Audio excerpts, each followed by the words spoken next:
In the immortal words of TLC, yes, it's me again, and I'm back. Welcome back to the drama-free true crime destination known as Bethea'S Byte Reloaded. I'm Ernest Bethea, the last outlaw. So good to be back with you all, and man, reunited and feels so good. Man, first of all, let me begin by saying I've done a lot of reassessment over the last month, and as I've stated promoting this edition that I am going to start doing this podcast like I've done it in the beginning, which means no gimmicks, no drama, no BS. All true crime stories the media is covering, all true crime stories the media is not covering. No any other excess anything. Now that I've got that cleared up, we're gonna start this thing off the way I once did it with missing persons cases. So please pay attention to your screen. We're gonna get this thing underway. This little darling on the left side of your screen is Myra Rena Lewis. Now she's on both the FBI's missing list and the missing list from the National Center for Missing and Exploited Children. Myra was 2 years old at the time of her disappearance. She stood about 3 feet 1 inch tall, weighed around 27 pounds, with black hair, brown eyes. She was last seen wearing off-white or khaki pants, a turquoise sweater with a bear on the front, and pink tennis shoes. This is information I had posted up previously. Myra Lewis, at the time of her disappearance, has been missing from Mississippi since March 1st, 2014. She's last seen by family members playing outside of her home in Camden, Mississippi between 10:30 a.m. and 11 a.m. The FBI is offering a $20,000 reward for information regarding the whereabouts of Myra Rena Lewis. Now, I want to show you guys something before I close this one out. Pay attention to the picture on the Gimmicks site. This is her. This is Myra at 2 years old. Now, take a look again. This photo is age progressed to age 10. She's 13 years of age now. Now that you got all that, if you have any information regarding the whereabouts of Myra Rena Lewis, you're asked to call 911. Get in contact with the FBI's toll-free tip line at 1-800-CALL-FBI, 1-800-225-5324. You're also asked to get in touch with the Madison County Sheriff's Office in Mississippi. That number is 601-859-2345. You can also get in contact with the National Center for Missing and Exploited Children and their 24-hour call center. That number is 1-800-THE-LOST, 1-800-843-5678. Or you can submit your tip online at tips.fbi.gov, and you can remain anonymous.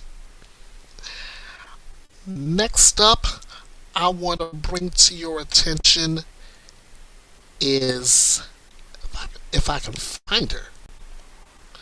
No.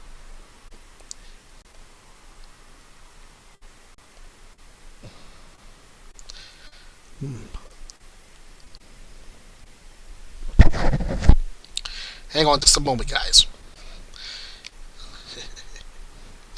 First time back and already I'm having trouble with my screens already. Okay, that should do it.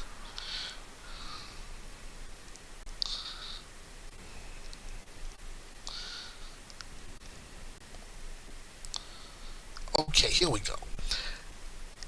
On your screen now is Eileen Beth Micheloff. Eileen has been missing since March 12th, 19... No, excuse me. She's been missing since January 30th, 1989, out of Dublin, California. She was born March 12th, 1975, so by the time her birthday comes around, she will be 50 years of age. Eileen has brown hair and brown eyes, and at the time of her disappearance, she stood 5 feet 3 inches and weighed around 115 pounds. She was last seen January 30th of 1989. She was walking home from school in Dublin, California at approximately 3 p.m. when she had disappeared.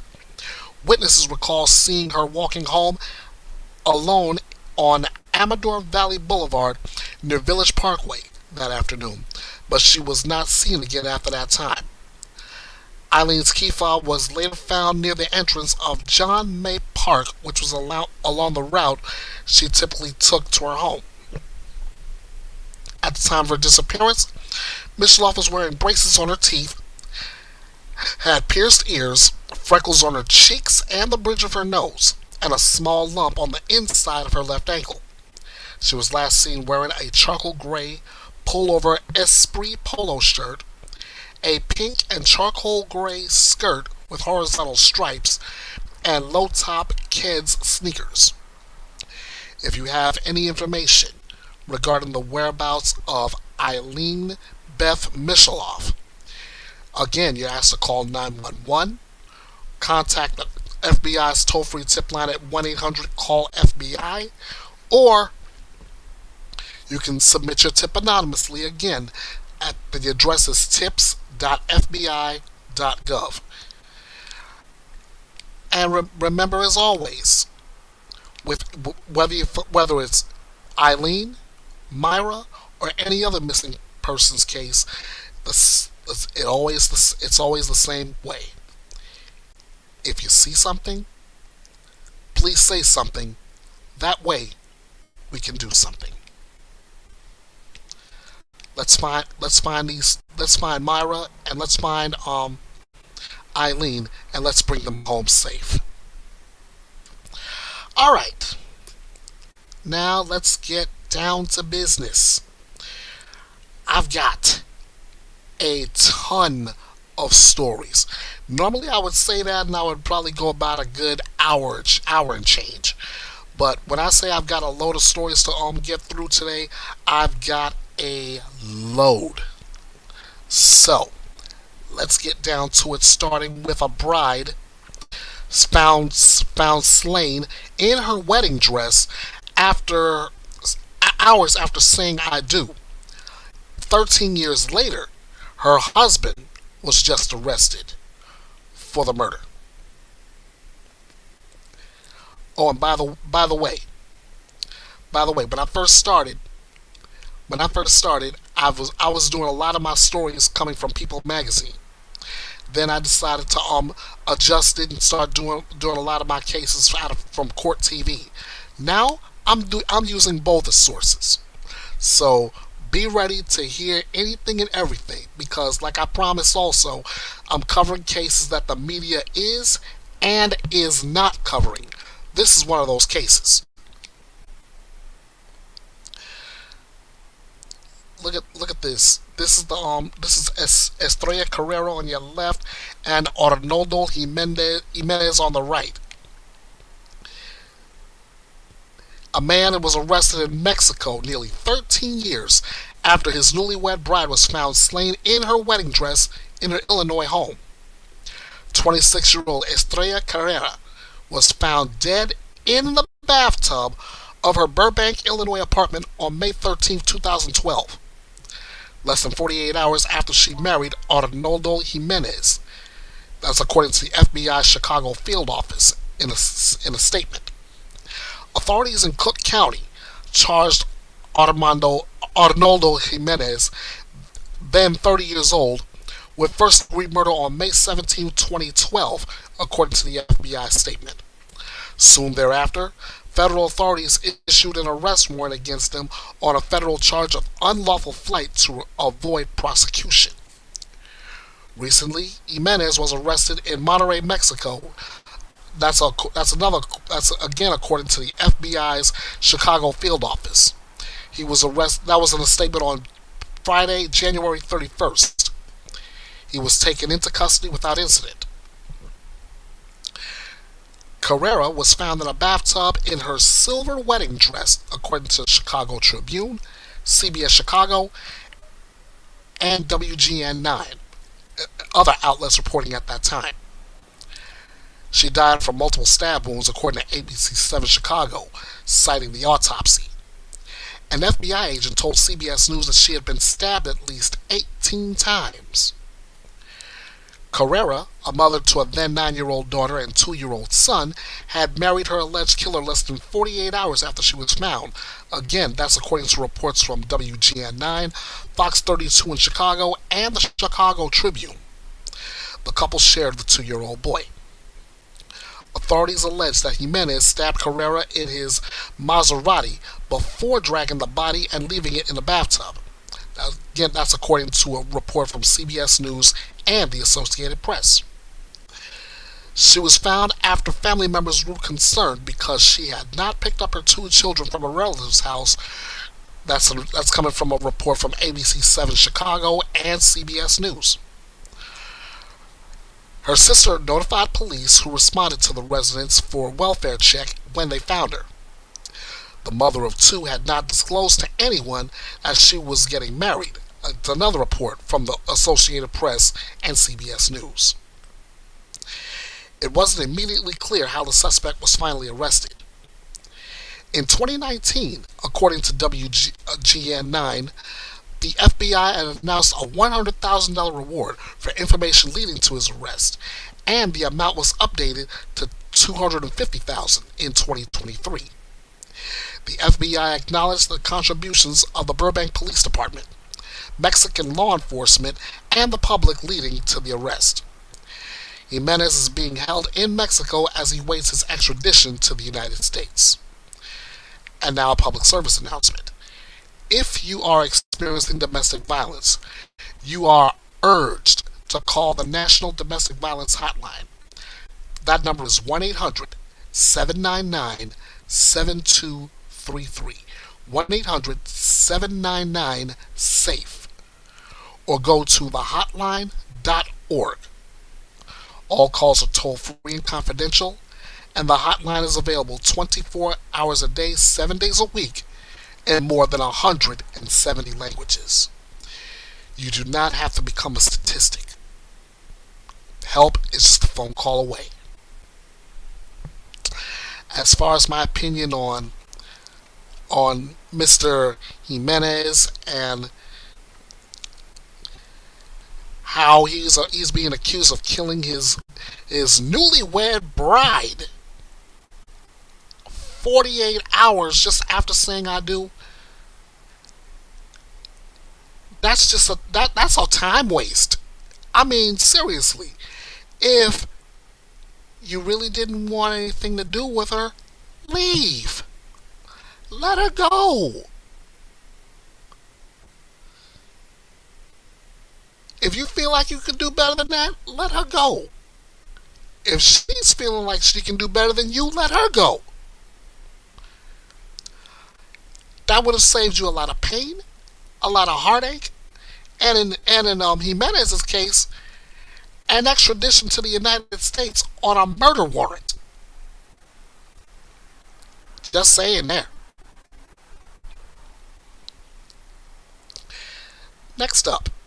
Oh, this one is under my Justice Serve file, and I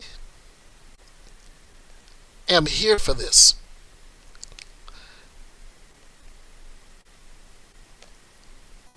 Let me go ahead and put up my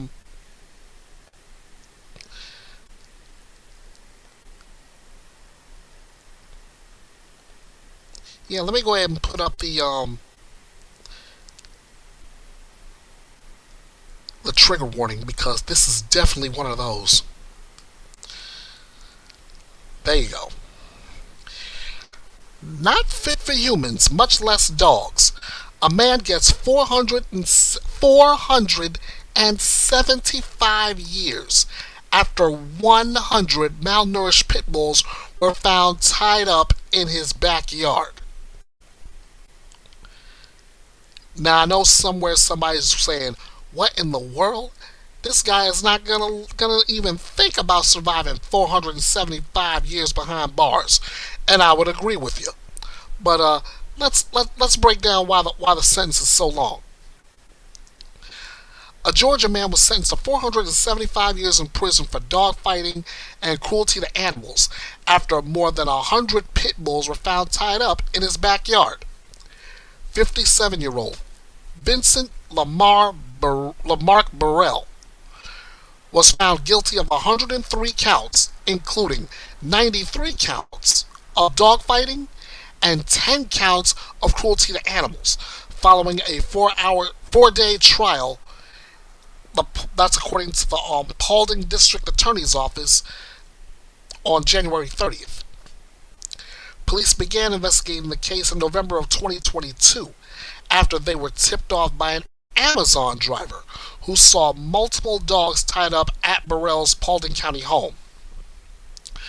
The dogs were chained close to each other, but just out of reach, a tactic that serves to build dog aggression. That's according to DA's office in a press release. When police arrived on November 8, 2022, they found 107 dogs with heavy logging chains and thick collars tied to trees and metal stakes in the ground. The dogs had no access to food or water and were underweight or very underweight, according to authorities. Yeah, and this is the monster that had these dogs.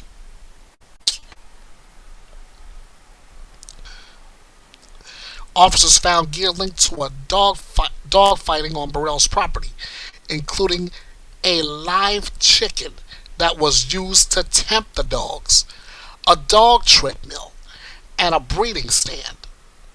They also found a break stick, a device used to force open the jaws of a dog during a fight, as well as papers linking Burrell to known dog fighters, a veterinary crash kit used to treat injured dogs after a fight, medication only used by licensed veterinarians, and contracts for the sale of dogs. According to a press release from the Paulding County Sheriff's Office, some of the dogs were housed in the basement of the home where the presence, along with the odor, of urine and feces was so strong, authorities had to wear protective equipment just to be able to safely enter the home. Conditions where dogs were being housed, both inside and on the exterior of this property, were not fit for humans, much less dogs. Look at all these dog collars, guys. In fact, let me see if I can give you a closer shot of what they're talking about here. If I had to describe this in one word, it would be appalling.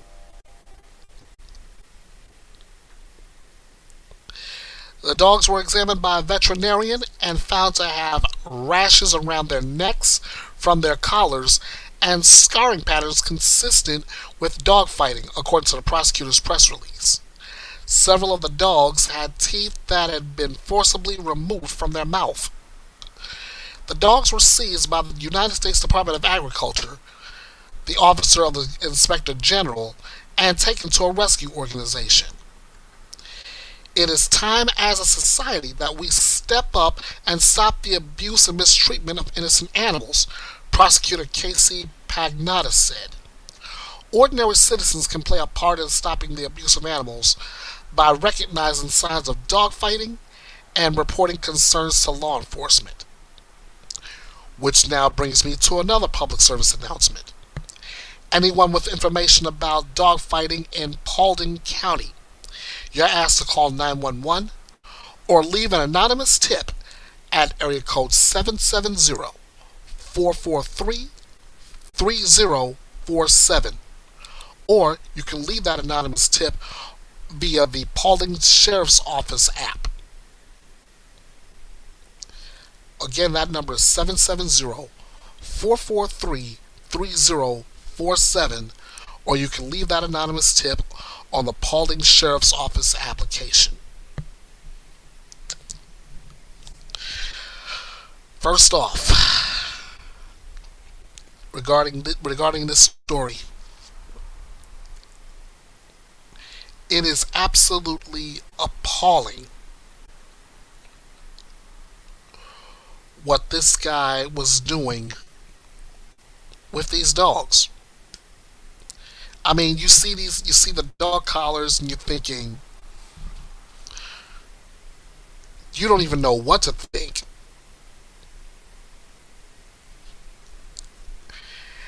And we always give pit bulls a bad rap. This is why they get such a bad rap. It's not the dogs. It's not the dog. It's the person that's supposed to be caring for these dogs, taking care of these dogs. But when you got somebody training these dogs for dog fighting, this is what you end up with.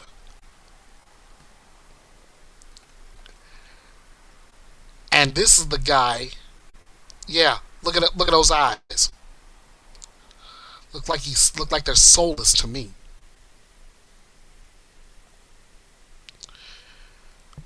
But he's got a lot of time to think about what he's done. Because he's gonna be there for a minute. See, like I said, pit bulls aren't mean until someone makes them that way. And again, that reminds me of a certain song that says there's a thin line between love and hate. That goes for dogs too. Next up, a woman's death from 20 stab wounds was ruled a suicide. Now, the pathologist admits he was wrong. I've got two updates on this story. First, let's start with this. This is Ellen Greenberg. The pathologist who ruled Ellen Greenberg's death a homicide before switching his ruling to a suicide now says he was wrong. Greenberg, a 27-year-old Philadelphia teacher, was found dead with 20 stab wounds to the chest, abdomen, head, and the back of her neck in 2011. Despite authorities ruling Greenberg's death was a suicide after saying only her DNA was found on the knife and her clothing, her parents have maintained the belief that their daughter was murdered. Now, Marlon Osborne, formerly of the Philadelphia Medical Examiner's Office, says in a sworn statement that he should not have ruled Greenberg's death a suicide. And that's according to reports from the Philadelphia Inquirer and Penn Live.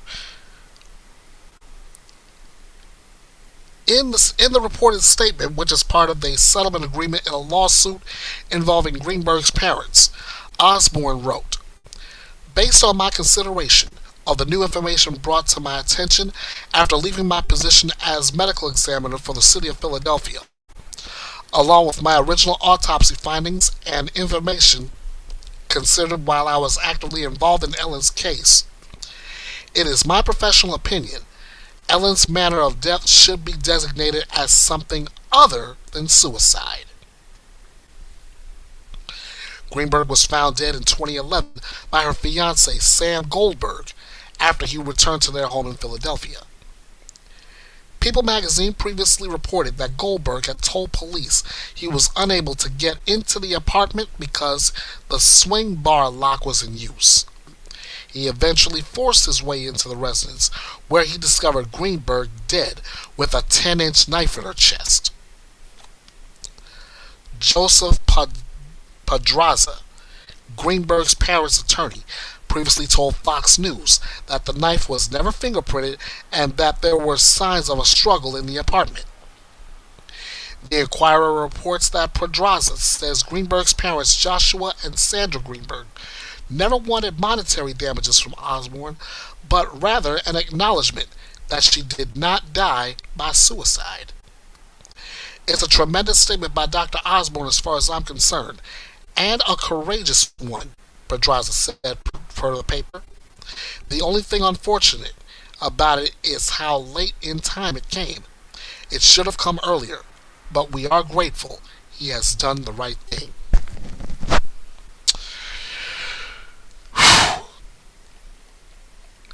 Now, if there's one thing I can say that as far as the job of the medical examiner goes, it's they have to bold print, triple underline, and italicize. They have to get that call right. I mean, taking this case into consideration, how do you figure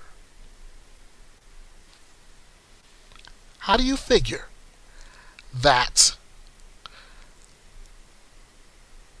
a person could take themselves out? 20 stab wounds by herself. Amy Cruz been on. How you doing, Amy? Let's see. The dog from the Little Rascals was a pit bull. Yeah, pit bulls aren't mean. We're going back to that last story. That dog babysat those kids. Yeah. And as far as this justice for Ellen, yes, justice for Ellen indeed. But it all starts with getting the call right. How you doing, Amy? Good seeing you. It all goes back to getting the call right. Like I said, how is it possible?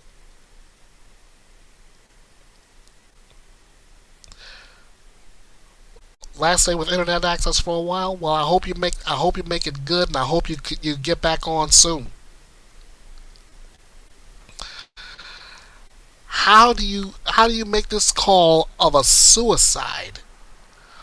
20 stab wounds in the chest, abdomen, back of the neck. You got to be something skilled in order to pull that off.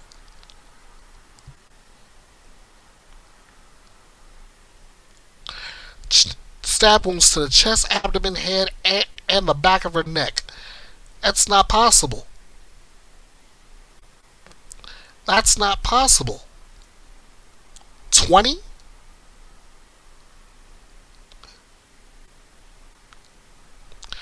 Now, I agree with what Pedraza said at the very end of this article. It's a tremendous and courageous statement, but the only thing is look how late it's coming. It should have came a lot earlier than it did.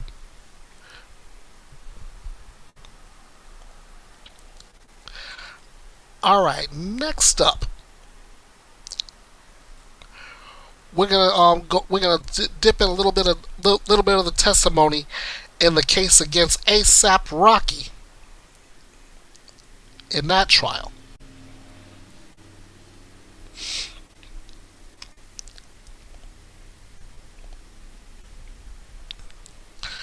Alright, a former friend who alleges rapper ASAP Rocky fired a gun at him in 2021 testified on Monday that no one involved in the incident gave him any indication the firearm might have been fake, as the defense contends, until the day Rocky's trial started 2 weeks ago. The testimony from the trial's key witness, who goes by ASAP Relly, came at the end of a long, frustrating slog on the stand in a Los Angeles courtroom that drove him to shout, "You're annoying, bro," and much more at the lead defense attorney. In its redirect questioning, the prosecution pushed back against the idea that security for Rocky had carried a starter pistol that only shot blanks. Deputy District Attorney Paul Preslamick showed Relly text from after the incident in which he told Rocky, "You try killing me," and that Rocky had tried to take him from his daughter. At any point, did he respond to your text messages to tell you it was a fake gun? The prosecutor asked Relly, who testified his knuckles were grazed in the incident. No, he responded. He said the same of the two mutual friends who had been there. The testimony was the first time the jury heard how late the prop gun defense was revealed. Despite more than 3 years passing and several days of testimony at a preliminary hearing in 2023. Rihanna, the superstar singer who is Rocky's longtime partner and the mother of his two toddler sons, was not in the courtroom after being in the audience to support him for the trial's previous 3 days. Rocky has pleaded not guilty to 2 felony counts of assault with a semi-automatic firearm, charges that with a conviction carry a maximum penalty of 24 years in prison. A day earlier, the hip-hop star was up for a Grammy Award for a third time at a ceremony just 2 miles away, but lost to one of the night's big winners, Kendrick Lamar. Relly, who first took the stand on Wednesday, had been often evasive and just as often angry under cross-examination from Rocky's lawyer. That came to a head Monday as the defense got a chance to ask its last set of questions before he was excused. "I'm not on trial. I've been here for 5 days dealing with this man," he said. "I've been looking stupid for 5 days," quote unquote. He ignored the judge's warnings not to make such statements. "You think you're slick," he shouted at defense lawyer Joe Tacopina moments later. And I'm on to you. You're not going to keep tripping me up. You're not slick." Last week, Relly had angrily declared that recordings of phone calls the defense played for him about getting money from Rocky were faked. Defense lawyers contend the only reason Relly went to police about the incident was so he could extract money from Rocky in the civil case he has also filed. On Monday, the man who recorded those calls, Wally Sajimi, took the stand as an out-of-order witness for the defense, and the jurors heard the recordings themselves. In one of them, a voice resembling Relly's said he'll stop participating in the criminal case as soon as he gets paid. "Once I walk away, when I get my cash, the case will get way weaker," says the recording that Sajimi testified he made in 2022. "It's going to be hard for the DA to find me because I'm going to be on another island." Sajimi testified that he builds websites for artists and brands and has worked with both Rocky and Relly, but said he is much closer to Rocky, whom he considers a friend. So this case is still ongoing, and I will be covering this with like a blanket to bring you the latest details all the way till we get a verdict in that case. And when I get it, you'll be sure to get it right here at Bethea'S Byte Reloaded. Again, this is not a gimmick. I'm not bringing any drama unless it's coming out of the courtroom. I'm not dealing with any kind of BS. This is how I'm doing it from now on. As far as ASAP Relly's as far as his statement, it seems to me like he's a little worried about how he's being presented instead of telling his story as to whether Rocky had something to do with him being shot at or not.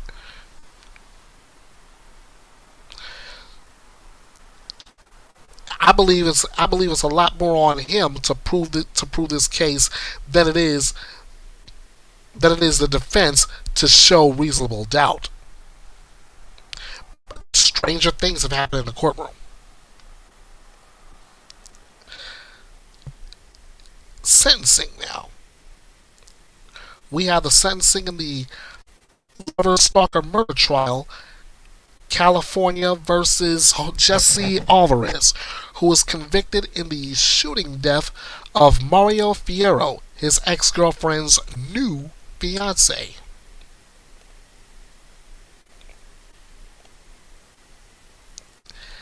All right.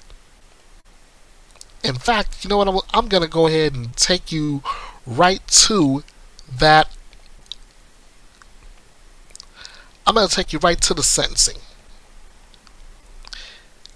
So let me go ahead and do this.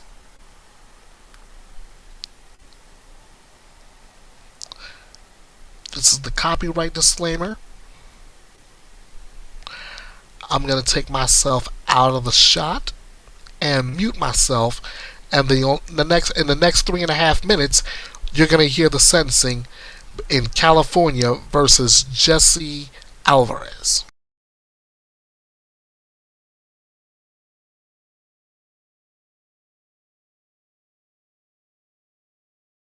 Some of the victim impact statements. Now let's go back into court for the judge's sentencing. This is as cold-hearted as you can get, and it's just a tragedy. Mr. Fierro, I don't know him, obviously. I see the family, and he appeared to be a really nice guy, you know? Last person you'd think that would get murdered, right? He was living a life. He was loyal. He sounded like a great coach. But crossed the defendant's path. So the sentence is statutory, and I'll say it again under 1385.1. I'm not going to strike, nor could I strike special circumstances. Let's get a credit update. 1,466 actual, 0 PC for 2933.2 for a total of 1,466 days. Yeah. So there are two sentences here, right? The 5-3 allegation is 25 to life. The life without the possibility of parole on the first and the special is, like I said, life without the possibility of parole. This is for the family's sake. Theoretically, the defendant does his 25-year to life sentence first, and he gets actual credits on that. And then he serves his life without the possibility of parole sentence. They're consecutive sentences, at least today, right? So he gets credits, 1466, no good time credits, no 2933.1 credits. And that's confinement in the California Department of Corrections. Restitution pursuant to 1202.4B is $10,000. Court security is $40. Criminal assessment fee is $30.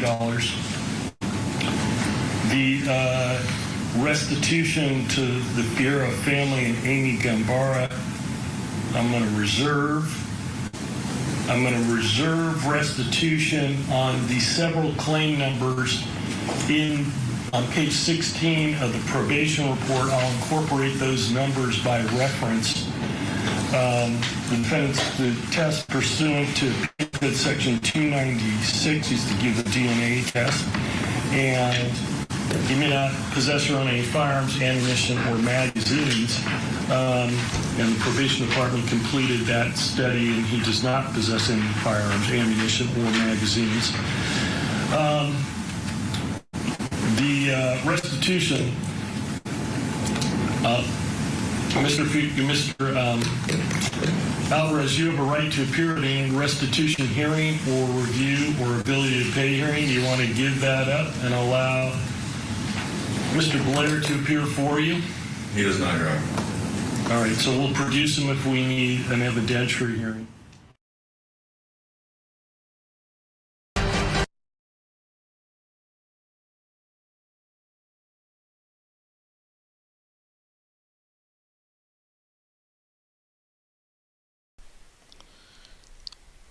Youch. Jesse Alvarez, sentenced to life behind bars. Convicted of murdering Mario Fierro, his ex-girlfriend's fiancé, at his home on February 1st, 2021. Sentencing, initially scheduled for February 3rd, was postponed at the last minute after Alvarez tested positive for COVID-19. The sentence was eventually handed down February 5th. At the trial, prosecutors said that Alvarez waited about an hour for 37-year-old Fierro to emerge from his home and opened fire when he came outside about 7 a.m., shooting him several times. Fierro died at the scene. Alvarez was captured by authorities later that day. Testimony revealed that Alvarez was upset because Fierro had become engaged to Amy Gembara, whom Alvarez had dated for over 3 years. Gembara, who testified that she broke off her relationship with Alvarez in September 2019, requested a restraining order in January 2020.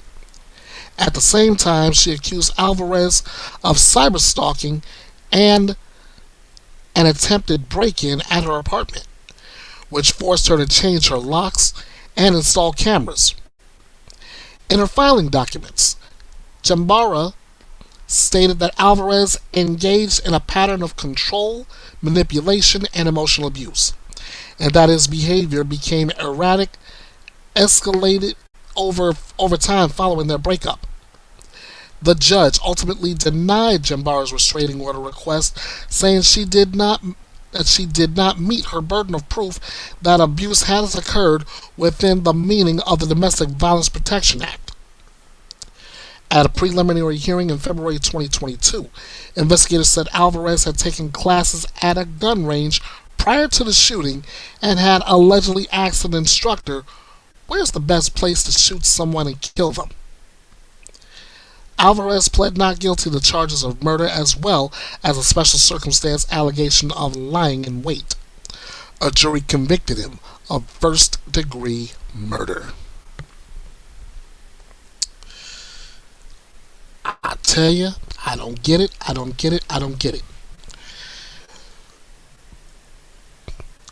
What is it with breakups and the attitude of, if I can't have her, no one can. If I can't have him, no one can. Then you take this drastic measure of shooting either the ex or the person your ex is with. It's foolish thinking. It's foolish thinking. It's even more foolish acting upon it. So the only thing I can say is this.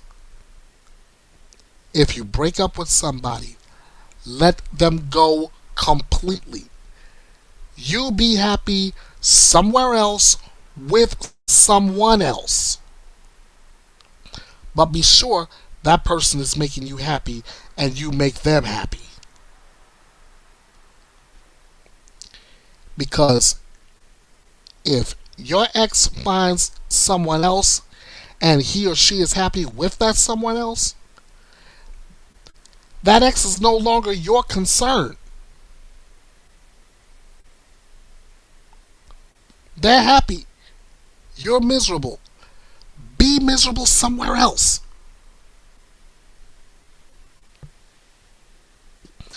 Well, as far as Alvarez goes, he can be miserable for the rest of his life behind bars.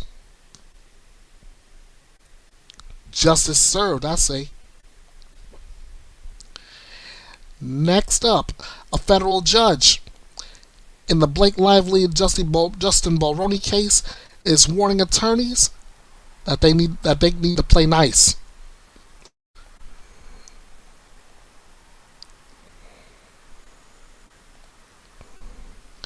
A federal judge presiding over the heated public feud between Blake Lively and Justin Baldoni over whether sexual harassment occurred during the making of It Ends With Us warned lawyers to obey court rules about public statements meant to ensure fair trial. Judge Louis J. Lyman suggested he could make the March 9th, 2026 trial happen sooner if lawyers were unable to stop making fiery public comments that could contaminate a potential jury pool. Neither actor attended the Manhattan federal court hearing, where lawyers again repeated their claims that their adversaries weren't playing fair. Attorney Michael Gottlieb, representing Blake Lively, complained that Justin Baldoni's attorney had made inflammatory statements publicly that were devastating to Lively. He said she was very eager to move forward and have her day in court. Brian Friedman, representing Baldoni and his production company, said his clients had suffered hundreds of millions of dollars in damages due to Lively's claims that she was sexually harassed on the movie set. Friedman said he didn't want to say they started it, but that this is what occurred when Lively took her complaints about Baldoni to the media. Lively sued Baldoni, his production company, and others in New York in late December for sexual harassment and attacks on her reputation and sought unspecified damages. Baldoni sued last month, accusing Lively and her husband, Deadpool actor Ryan Reynolds, of defamation and extortion and seeking at least $400 million in damages. It Ends With Us, an adaptation of Colleen Hoover's best-selling 2016 novel that begins as a romance but takes a dark turn into domestic violence, was released in August, exceeding box office expectations with a $50 million debut. But the movie's release was shrouded by speculation over discord between Blake Lively and Justin Baldoni. Lively became widely known after she appeared in the 2005 film The Sisterhood of the Traveling Pants, one of my favorites. She bolstered her stardom on the TV series Gossip Girl from 2007 to 2012 before starring in films including The Town and The Shadows. Baldoni starred in the TV comedy Jane the Virgin, directed the 2019 film 5 Feet Apart, and wrote Man Enough, a book pushing back against traditional notions of masculinity.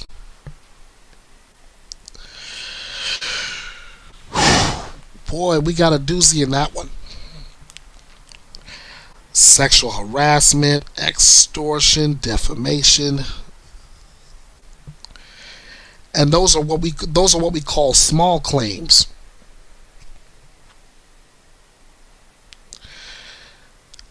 I do hope both sides, as far as their attorneys go, will play fair with each other, because there's too much at stake as far as the reputations and the reputations of both Blake Lively and Justin Baldoni are concerned.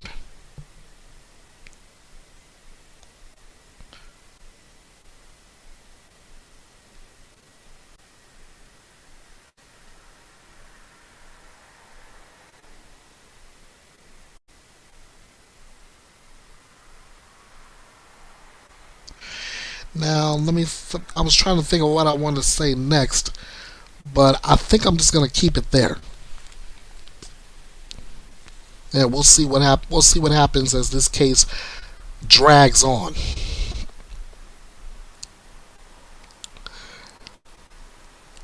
All right, there's that. We got a verdict watch, ladies and gentlemen. The Deadly Son murder trial. Colin Griffith, charged with murdering his mother in a stabbing 18 months after he shot and killed his father in self-defense. What will the jury think? Like Mr. Owl in the old Tootsie Pop commercial would say, let's find out.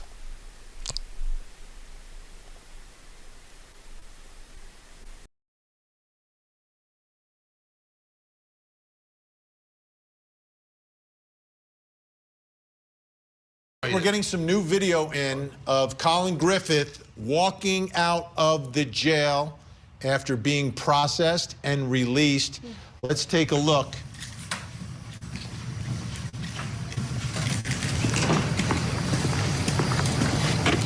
Let's Let's see who's there with him. Nobody. Wow. He's alone? That's kind of interesting. Tells you a lot, doesn't it? It sure does. I wouldn't want him. Where does he go? Anywhere but near me. He needs to be hospitalized and treated because he clearly, in my opinion, has been broken by life. He's got complex PTSD. He's Yeah. definitely got some dysfunction. I just want to check the control room. Like, there's no one there? Wow. That was... It just Maybe they're weird. waiting in the car, but Well, still. it speaks volumes. But why would you if be there's in the nobody car? there? You'd be You'd there wanna close hug to him. hug him. You sit inside the jail until they come out from the door, Exactly, the that's what sally port. family does. You do the It took big a hug. while. It's dark when he's getting out, so it took a while. The verdict was but earlier normally the today. family- Family's waiting on you. inside. They're waiting there inside, and when you Family, walk through the all sally port, family. it's the We giant know hug. this. You're Yes. free. Let's all go out in a crowd. It's not a Yes. solo stroll into the With balmy night of crickets Florida. chirping. Oh my gosh, that's shocking. That is It just absolutely Does shocking. he have a ride share coming? Like, how does it? You know, I know they get. Well, there was a give him car in the bus parking lot. ticket or We're not something. sure, but we haven't seen the end of Imagine that, being the Uber of that driver. video. Yeah, I'm here for your ride. Glad there's video in that Wow. car and the Uber driver. Yeah. That's kind of scary. Well, he is Because scary. he needs a support system. Yeah. needs Psychiatric treatment, Oh, probably some yeah. medications, and lots of years of therapy. It is a violation of the state, and I mean both local and federal, to allow known dangerous people to walk around our communities. But as a nation, currently, we don't do much about that.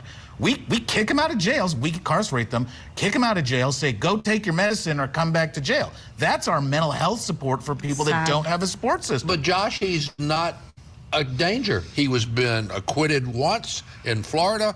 He was not charged in Oklahoma. So he is just like the 3-4 of So us. you've still got that room to rent in the Casa del Daryl Cohen, right? I do. 'Cause, you know, man, he'd be a good roommate for you. Absolutely. Young guy? Yeah, just What exactly is this what night going to be like for Colin Griffith? Where does he go? Does he go out and have, you know? Because There's no home to go I mean, if he was to, 'cause- found guilty, it's life without the possibility of gone. parole. It's forever, right? There's no parole. There's no parole. He's staying And in now it's just the next day. And think about it. When you get out of a prison sentence, there's discharge planning. There's stuff that happens With to prison, assist you yes. from prison Yes. to get back into society. not guilty, there's this nothing. guy's walking out after however many months, and who knows? He's got a grandma. Right. What else is out there? Where's he going? I'll tell you this, when that jury realizes what they did with the evidence that they were not aware They of, are going I to think be very upset. each and every one of those jurors is going to be very upset with what they did.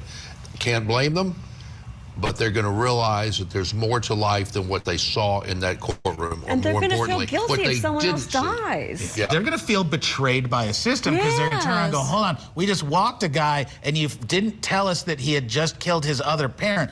If you're a juror, you could get With a really gun. upset about that. With a gun, too, not just, I mean, this is just... I've never seen anything like it. All right, shocking.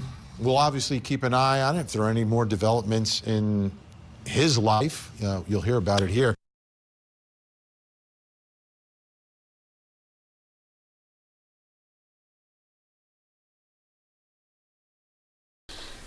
Yeah, you just saw Colin Griffith walking out of jail after being found not guilty on all charges. The 17-year-old was acquitted on charges of kidnapping and first-degree murder in the stabbing death of his mother, Catherine Griffith, on... Wait, let me see something. Okay. On September 8th, 2024. Colin's attorneys told the jury he acted in self-defense the day his mother died and told 911 dispatchers that his mother fell on a knife during a very long fight. During closing arguments, Colin's attorneys suggested that Catherine committed suicide by son, quote unquote. Colin, who was in the custody of his mother, who lives in Southwest Florida at the time of the murder, but had fled to his grandmother's house in Central Florida after an argument over chores. Prosecutors say Catherine went to get her son to bring him home on September 8th, and with 30 minutes of her arrival, witnesses said they saw Calvin dragging her by her hair. Colin was previously arrested on charges of domestic violence in November 2023 for an incident with his mother. At that time, police captured him telling his grandmother and deputies that he did not want to be returned to his mother's custody. "I'm in a constant state of fight or flight," he told the deputies at the time. "If I think she's going to do something, even if she's not, I might act. I'm not going to like go crazy or anything, but I'm not sure, honestly." End quote. 18 months before his mother's death, Colin was charged with first-degree murder after shooting his father to death in Oklahoma. Prosecutors dropped those charges less than a month later, saying they could not disprove Colin's assertion of self-defense. Prosecutors in Florida pointed to texts that they said showed Catherine was threatening to reveal that Colin had not acted in self-defense in that case. While the jury heard that Colin shot and killed someone in self-defense, the judge ruled that they could not hear the victim's name or learn that he was the defendant's father. So to recap, a Florida jury found Colin Griffith not guilty of murder in the stabbing death of his mother, Catherine Griffith, who was killed 18 months after Colin killed his father. And as you just saw earlier, he walked out of the jail with no one to greet him. Now, I saw a little bit of testimony in the trial, and the one person I thought would have greeted him there would have been his grandmother. But even I didn't see her at that point. What's gonna happen? What's gonna happen now that he's been acquitted? Only Colin and God knows, and only time can tell that story.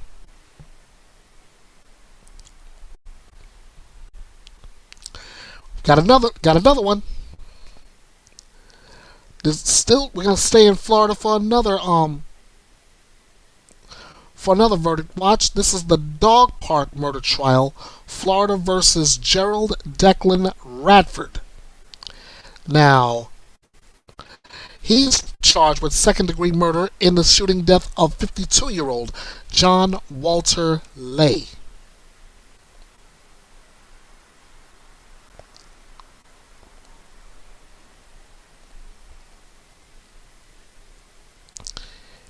And here we go with that.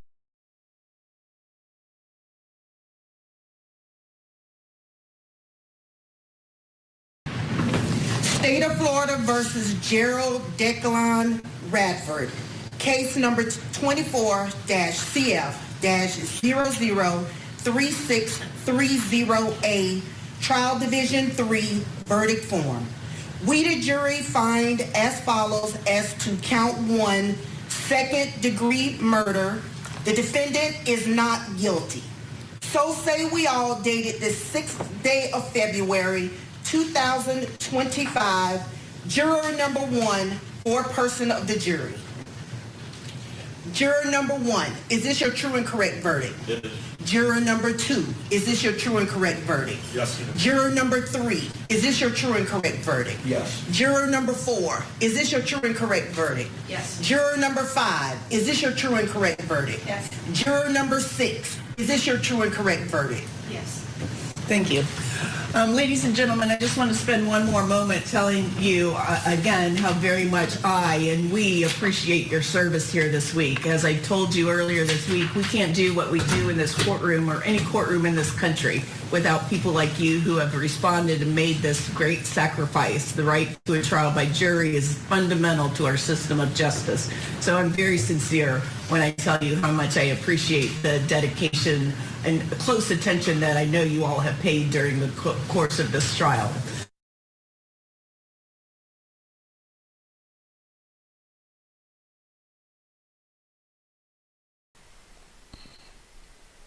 There they have it. A jury acquits Gerald Declan Radford of second-degree murder in the shooting death of 52-year-old John Walter Lay. Prosecutors had sought additional hate crime penalties if Radford was convicted at the trial. At a stand-your-ground hearing in December, Radford testified he feared for his own life when he shot Lay. At the same hearing, several witnesses testified that Radford harassed Lay for months before the shooting, repeatedly using homophobic slurs. Radford acknowledged using slurs against Lay, but he told prosecutors under questioning that he treated Lay differently because of the way he treated me, quote unquote, and not because of his sexual orientation. Radford not guilty of second-degree murder. He walks away a free man.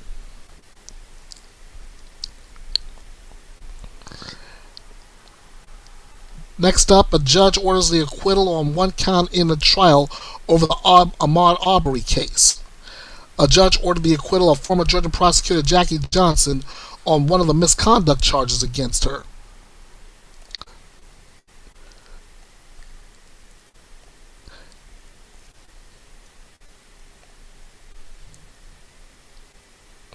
A judge throwing out a felony indictment against a former Georgia prosecutor, ending her trial, actually, on charges that she abused her power to protect the men who chased and killed Ahmaud Arbery in 2020. District Attorney Jackie Johnson was Coastal Glenn County's top prosecutor when Arbery was fatally shot 5 years ago. Senior Judge John R. Turner dismissed the 2021 indictment charging Johnson with violating her oath of office, citing technical errors with its wording. Johnson took the witness stand to deny charges that she abused her power to protect the men who chased and killed Ahmaud Arbery in 2020, insisting she knew few details until cell phone video leaked online 2 months later that showed Arbery being shot dead in the street. Former DA Johnson cried as she recalled a brief meeting with Arbery's mother soon after the video became public. Johnson had recused her office from handling the death case because Arbery's shooter was the son of a former employee. She said her initial understanding had been that Arbery was shot while committing a burglary. The video told a different story. I felt like he was murdered, Johnson said of her reaction to the video clip that showed the black man running and another man standing in his path holding a shotgun. Arbery was killed by 2 close-range shots as he grabbed for the weapon.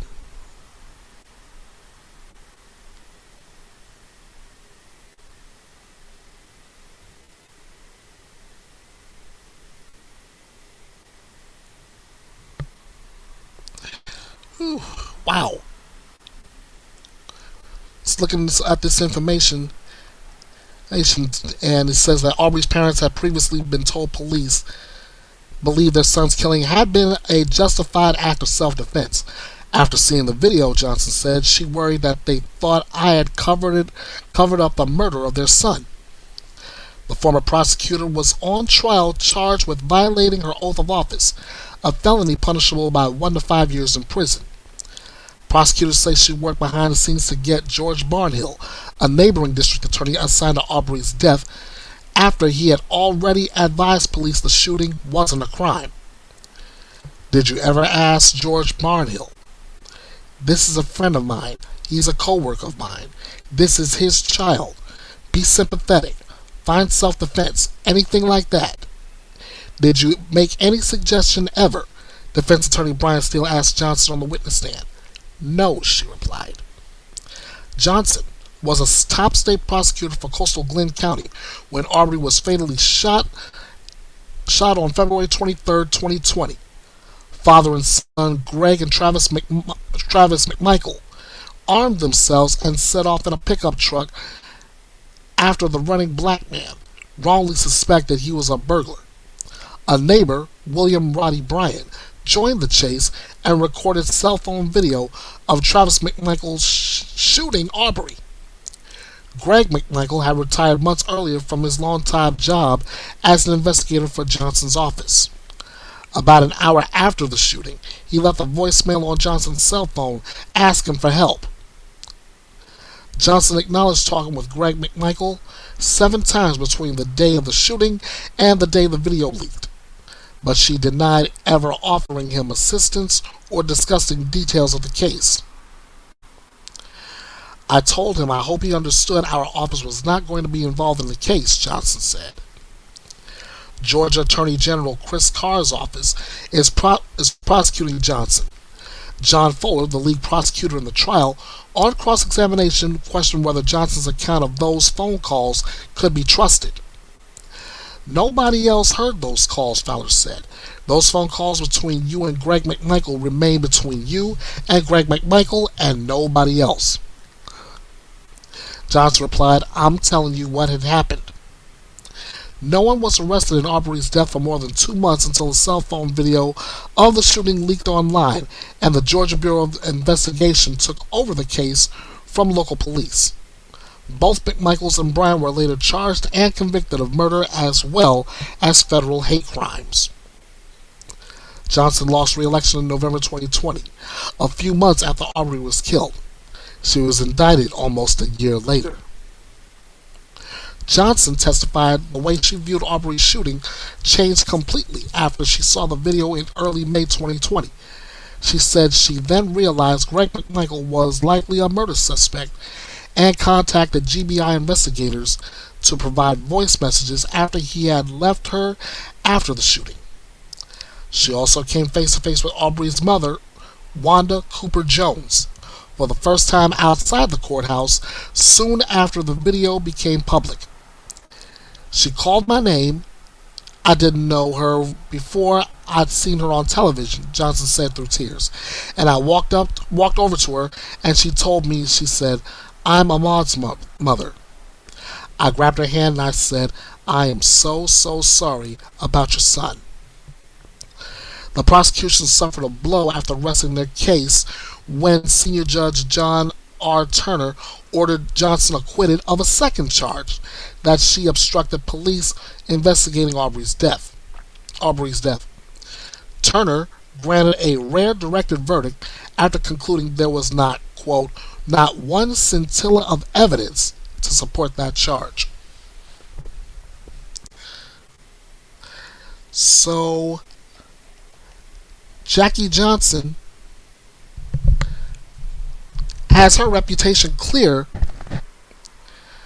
in regard to Ahmaud Arbery's case and the prosecution of it.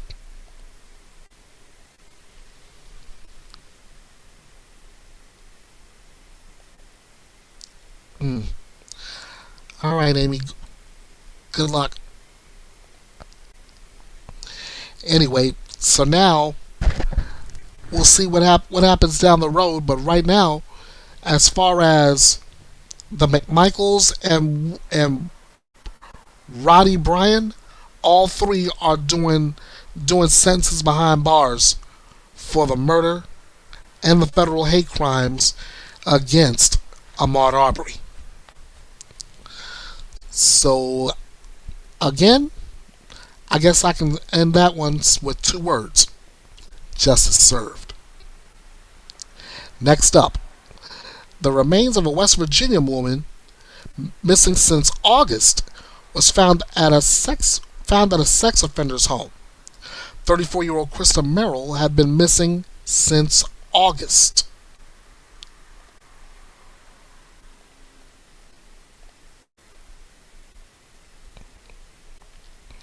And this is Krista. The remains of a West Virginia woman missing since August have been discovered at the nearby home of a registered sex offender. Authorities discovered human remains at a home on Owings Road in Shinston on January 29th, and the remains were positively identified as those of 34-year-old Krista Merrill. That's according to the Harrison County Sheriff's Office to People magazine. Merrill was last seen in nearby Clarksburg on August 27th.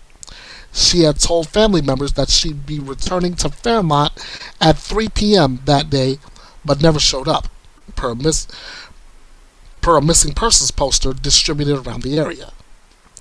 The sheriff's office did not share the condition of the remains nor the cause of her death, but said an autopsy had been completed on January 31st, and the results would be released soon.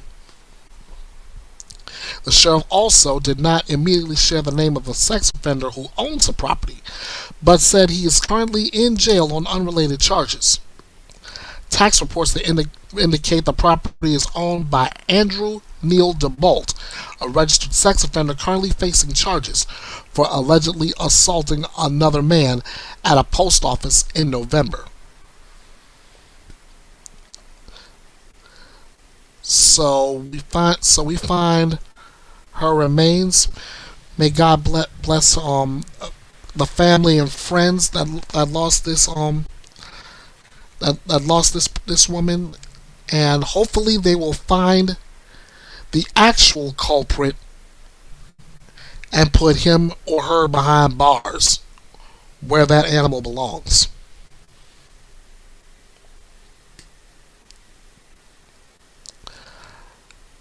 Verdict watch. Hollywood producer David Brian Pierce, convicted of the 2021 murders of model Christy Giles and Hilda Marcela Cabrales Arzola.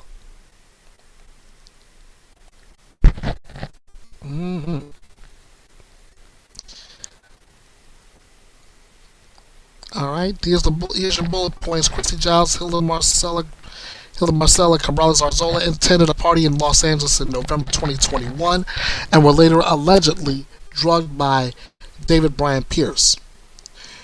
He and Brant Walter Osborne allegedly left the unconscious women outside two separate LA hospitals. Pierce was then accused of their murders in July 2022 and was convicted of first-degree murder in both of their deaths on February 4th. Now the breakdown. The man who was accused of killing Christy Giles and Hilda Marcela Cabrales Arzola in November 2021 was convicted of first-degree murder in their deaths on Tuesday. That's according to KCAL, ABC7, and NBC4. Giles was a 24-year-old model, and her friend Cabrales Arzola was a 26-year-old architect. 42-year-old David Brian Pierce was charged in July 2022 with murder in the drug-related deaths of both Giles and Cabrales Arzola. The Hollywood producer was initially arrested on suspicion of manslaughter. However, Pierce faced murder charges after the LA County Department of Medical Examiner and coroner classified the victims' deaths as homicides. On Tuesday, he was found guilty of 2 counts of first-degree murder of Giles and Cabrales Arzola's fatal overdoses. He is facing up to life in prison. Before the 2022 charge, Pierce was charged with several sexual assault counts against 7 victims between 2007 and 2020. The jury also found him guilty of those sexual assault charges, including 3 counts of forcible rape, 2 counts of sexual penetration by use of force, and 1 count each of rape of an unconscious person and sodomy by use of force, and that's according to ABC7. Although Pierce was convicted, the jury did not reach a verdict on Pierce's co-defendant, Brant Walter Osborne, 45. Osborne was charged with 2 counts of accessory after the fact. The Los Angeles Superior Court Judge Eleanor J. Hunter declared a mistrial on Osborne's charges due to the jury's deadlock. Pierce's sentencing is scheduled for March 13th, but that same day, Osborne will have a hearing to decide whether there will be a retrial against them. Osborne is currently out on bond. Giles and Cabrales Arzola attended a party in East Los Angeles on November 13, 2021. Cabrales Arzola was seen alongside Pierce in the VIP section, according to party witnesses' accounts and surveillance video obtained by the investigators.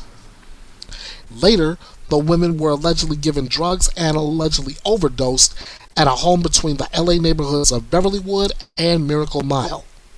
The prosecution also alleged that Pierce drugged and sexually assaulted the women, citing evidence that his DNA was found on the two women, specifically under Cabrales Arzola's fingernails. Before their disappearance, Giles texted, "Let's go," to Cabrales Arzola at 5:30 a.m., to which she responded, "I'll call an Uber, 10 minutes away." They never showed up when the Uber arrived. Giles' husband, Jan Chillers, told CBS's 48 Hours. Masked men, later identified as Osborne and Pierce, then allegedly dropped them off outside separate hospitals, according to police. Giles was found dead outside Southern California Hospital in Culver City. Her husband, who was out of town, tracked her location to the hospital. He then contacted her parents, Leslie and Dusty Giles, in Alabama, and said he had not heard from her. I was just told. I'm very sorry to inform you, Mrs. Giles, but she was dropped off at our hospital on the outside, kind of like a bag of garbage," her mother told 48 Hours. And she didn't make it. And I said, "What do you mean she didn't make it?" They said, "It is now a police matter." I hung up and I fell apart, she said. She died from a mixture of cocaine, fentanyl, ketamine, and gamma hydroxybutyric acid, or GHB, which is commonly known as the date rape drug, and that's according to the Drug Enforcement Administration. Meanwhile, Cabrales Arzola was found that day unconscious outside of Kaiser Permanente West Los Angeles Medical Center, according to police. Her mother, Dr. Hilda Marcela Arzola Plasensi, received a phone call in the middle of the night and was told Cabrales Arzola was so ill that she was intubated, said per KCAL. Cabrales Arzola's family took her off life support on November 21st, 2021, a day before her 27th birthday, per ABC7. She died of multiple organ failure with cocaine, ecstasy, and other unknown substances found in her system.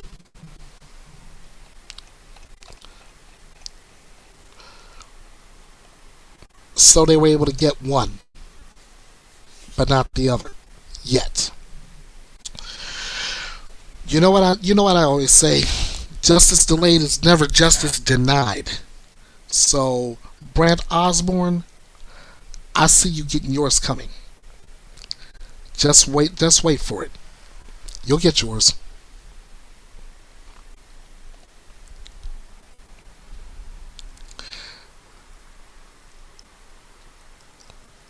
We start the Baby Evelyn murder trial, Tennessee versus Megan Boswell.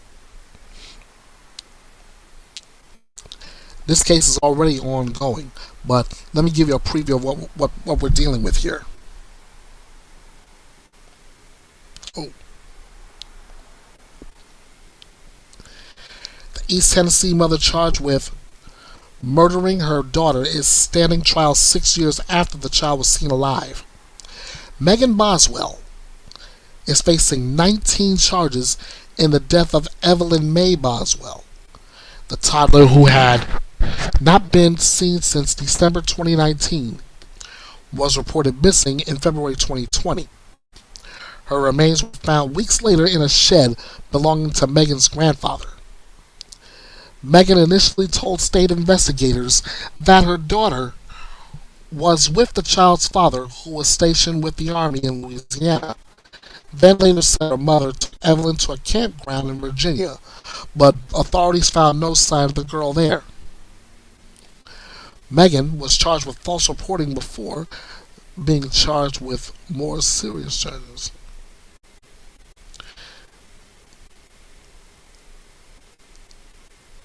Including felony murder, child abuse, child neglect, and abuse of a corpse. Prosecutors have filed a notice to seek life imprisonment without the possibility of parole for Megan, as they should, in my opinion. I mean,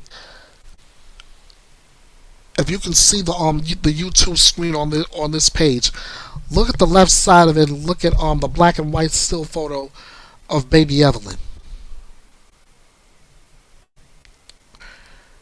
For the life and love of me, why would you want to hurt an innocent child like that?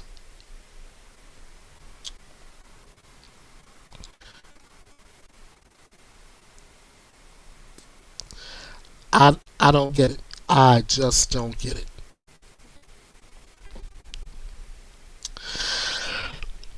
Excuse me. We got a verdict watch. This is the verdict in the socialite manslaughter trial, Massachusetts versus Penelope Penny McGee.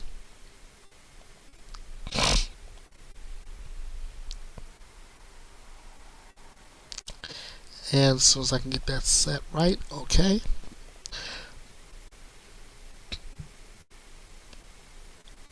Penelope McGee is accused of causing Andrew Savage's January 2020 death. Her ex-husband collapsed and died during an argument. Let's get ready and go into the courtroom right now for the verdict.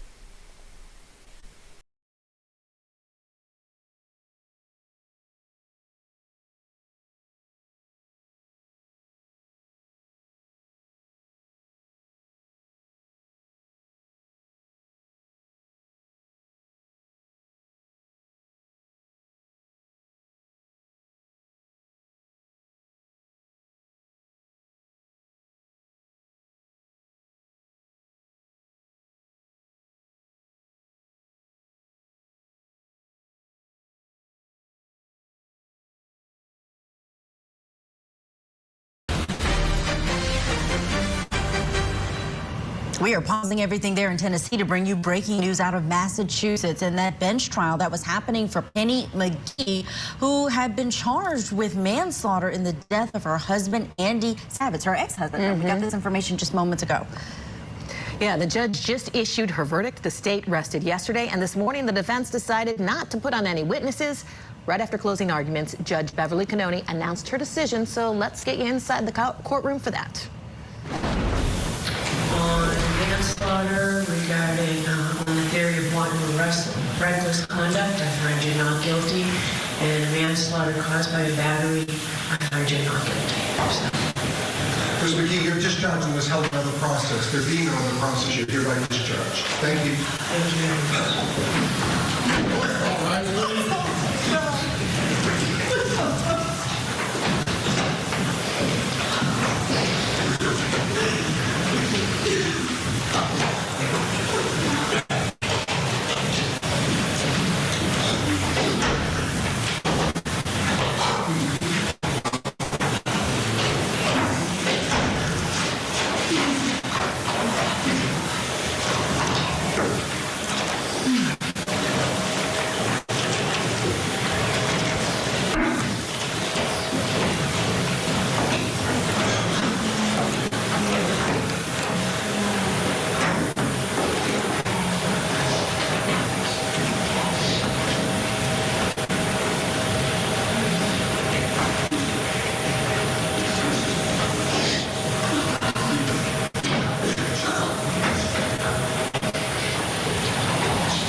All right.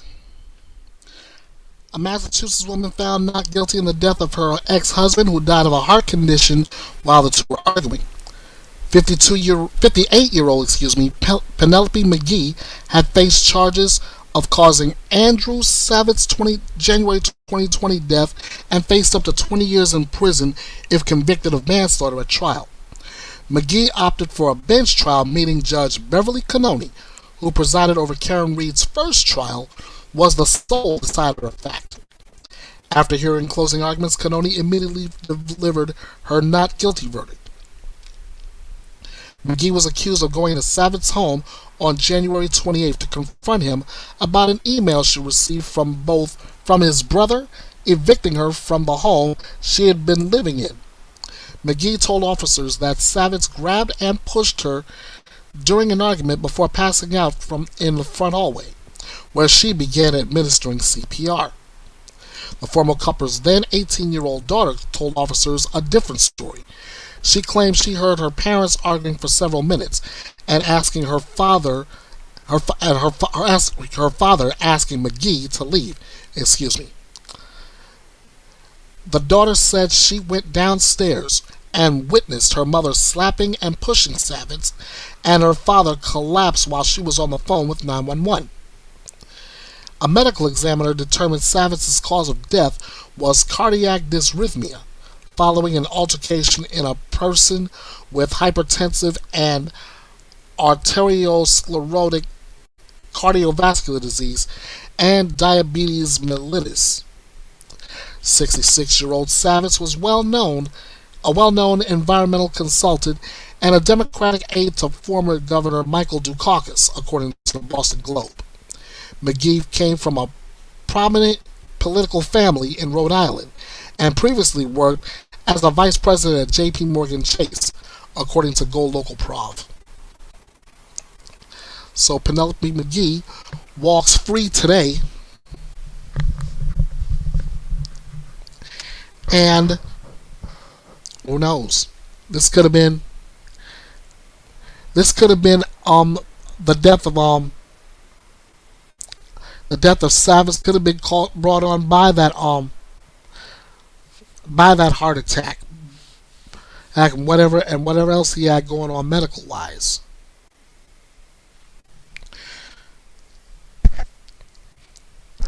That possibility is still there.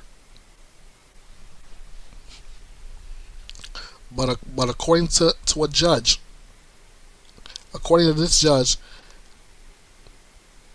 when it comes to the death of McGee's ex-husband, Penny McGee is not guilty. Next up, oh wow, this one I covered, I think sometime last year, maybe a year and a half ago. A Texas man is sentenced to life for killing his girlfriend after learning she traveled out of state for abortion. Harold Thompson sentenced to life in prison for fatally shooting Gabriela Gonzalez in 2023. So I did cover this, about a year and a half ago. A Texas man convicted of killing his girlfriend because she had an abortion has been sentenced to life in prison. The sentencing in Dallas County Criminal Court came shortly after a jury found Harold L. Thompson guilty of murdering 26-year-old Gabriela Gonzalez, according to court records. Gonzalez, a mother of three, was fatally gunned down in a gas station parking lot in May 2023, police said at the time. She was pronounced dead at the scene, according to reports from Fox 4 News. Surveillance footage from the gas station showed Gonzalez and Thompson arguing, according to reports from NBC5. During the argument, Thompson was seen putting Gonzalez in a chokehold, according to an arrest warrant affidavit obtained by the Associated Press. She managed to free herself from his grasp, police said in the affidavit. But as they started walking, he pulled out a gun and shot her in the head, the affidavit said. He fired several more shots before fleeing the scene. Police later learned that the two were in a relationship, according to NPR, citing the affidavit. The previous day, Gonzalez had traveled to Colorado for an abortion, the affidavit said. Abortion is almost entirely outlawed in Texas since the Supreme Court overturned Roe v. Wade. Thompson, the suspected father of the child, did not want Gonzalez to get an abortion, according to the affidavit.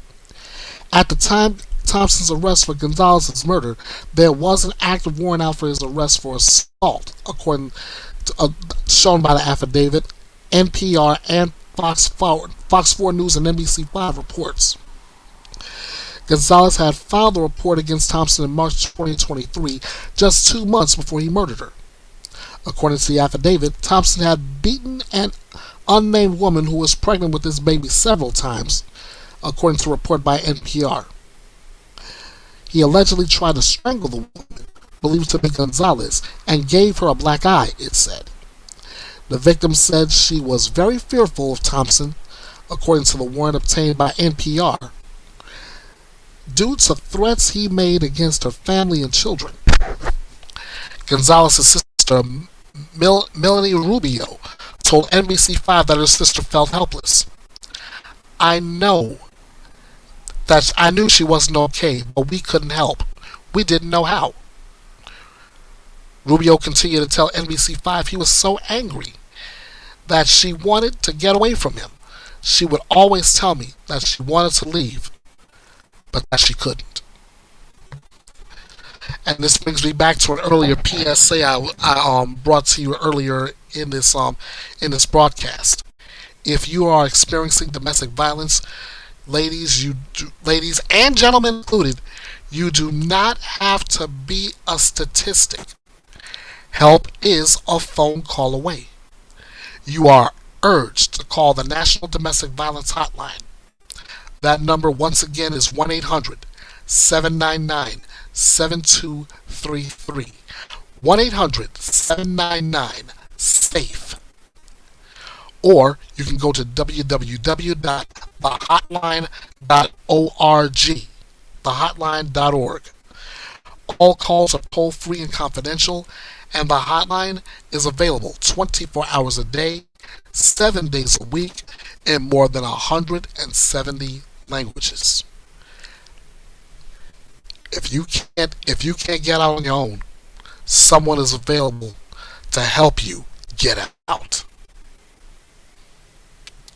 And as for Howard L. Thompson, he's at the right place at the right time, because this is where an animal belongs, for acting like an animal.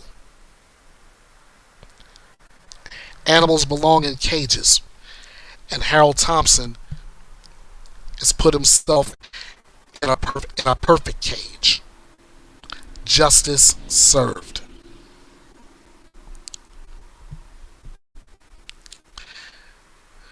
Next up is an update on a case I've covered in 2024 as well. College student was slain and dismembered. How a flurry of racist emails stopped plans for her memorial.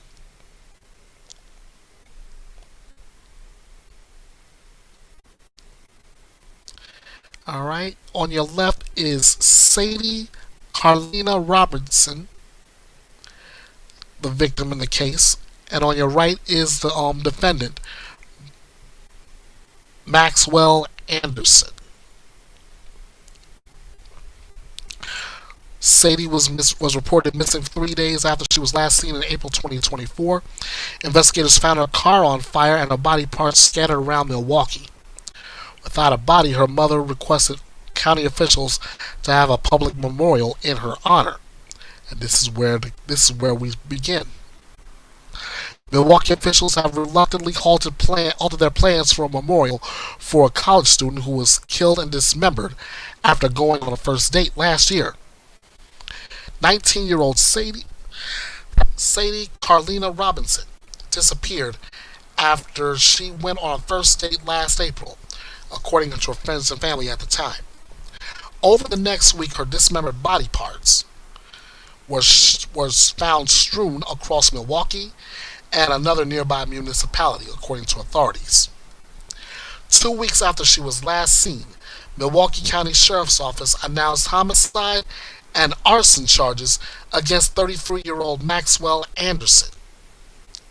Robinson's bereaved mother requested that county officials sponsor a $7,000 memorial for her, citing the fact that the family didn't have an intact body to bury, according to Fox 6. We don't have all my baby's remains. We still don't have all my baby's remains, her mother Sheena Scarborough said on the outlet. We don't have a gravesite to go to. This is still the hardest thing I've ever done. However, when county officials began planning for the memorial, they say they received a slew of racist messages about the plan. That's according to officials to the Milwaukee Journal-Sentinel. County Board Supervisor Juan Miguel Martinez said there had been a flurry of racist emails. County Supervisor Felicia Martin told the paper, "It is most unfortunate that we're at this moment in our country's history where once again we feel very comfortable being overt with our prejudices, with our racism, and with just plain evil, hateful thoughts." Some people emailed saying they didn't want taxpayer money allocated to the memorial, according to Martinez, who asked for the proposal for the memorial to be withdrawn last week, citing the pain of the victims' loved ones. People should be thoroughly ashamed of the way that Ms. Scarborough has been treated for warning, Ms. Martinez said at a meeting of the committee, according to the outlet. I just want to say shame on people for treating a grieving mother this way and absolutely making it a race thing and treating her as subhuman when it's absolutely unnecessary and absolutely unethical, and it shows the most disgusting and detestable parts of our society, he said. The suspect, Anderson, is white and Robinson was black, though authorities have not said the case is related to race. Since the notice of withdrawal became public information, there has been an outpouring of support for Robinson's family. Omar Sheikh, owner of a local steakhouse, Carnivore, announced that he will be raising funds for the family. I'm not understanding how this Sadie Robinson is a racial thing. I have heard firsthand how great of a girl she was and is, and Pizza Souffle top employee 4 years, he wrote on X. I'm going to do a carnivore dinner and raise the remaining $4,000 for her memorial. Can't imagine what her father is going through. Oh, I can only imagine.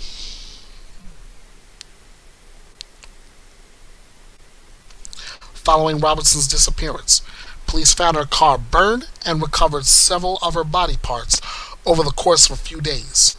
Milwaukee County Sheriff's Department alleged in their April statement that Anderson intentionally killed Sadie Robinson, mutilated her remains, and set fire to her car in an attempt to obscure potential evidence of the killing.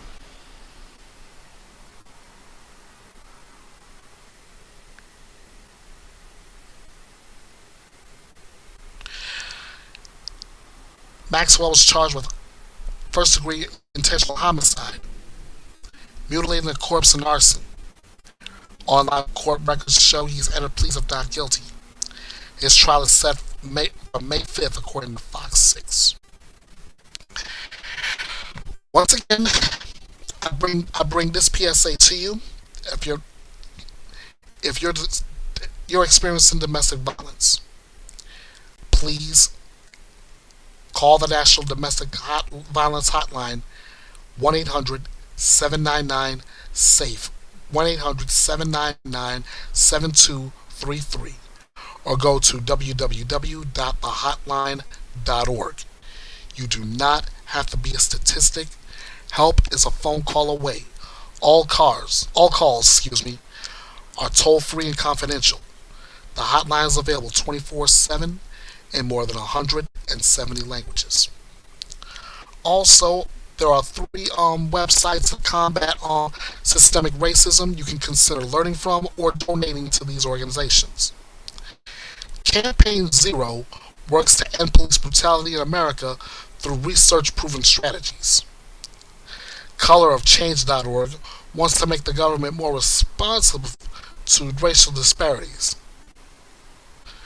And the National Cares Mentoring Movement provides social and academic support to help black youth succeed in college and beyond.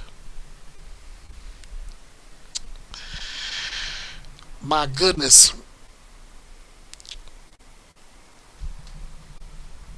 Justice delayed is never justice denied. But even at some point,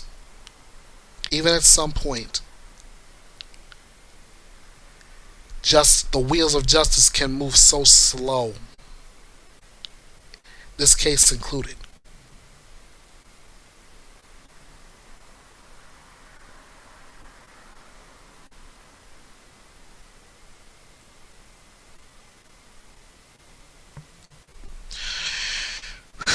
Gosh, I don't know what else to say.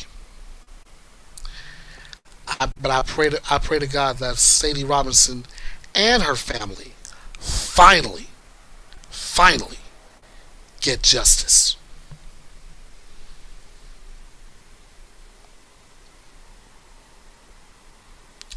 Next up, prosecutors claim a woman killed 2 children who were riding in an Amish buggy, and then her twin sister tried to take the blame.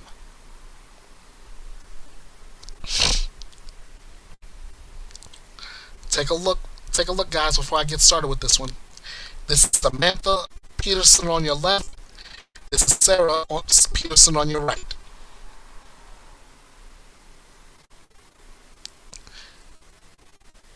A Minnesota woman facing over a dozen felony charges over the deaths of 2 children in an Amish buggy crash has reached a plea agreement with prosecutors, according to multiple news reports.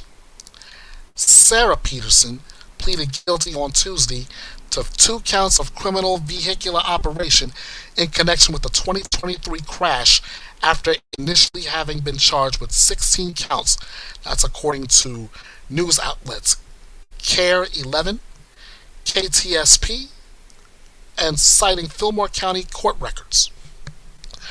On September 25, 2023, Sarah's twin sister Samantha was behind the wheel of an SUV that crashed into a buggy carrying 4 children in Summer Township, prosecutors said, per KTSP. The crash claimed the lives of 2 of those children, identified by authorities as 7-year-old Wilma Miller and 11-year-old Irma Miller. According to investigators, Sarah attempted to take the blame for the crash by claiming to authorities that she was driving the SUV rather than her sister, according to KTSP reports, citing the court documents. Those documents state Samantha was seen by witnesses wearing a shirt they believe the driver had on at the time of the crash.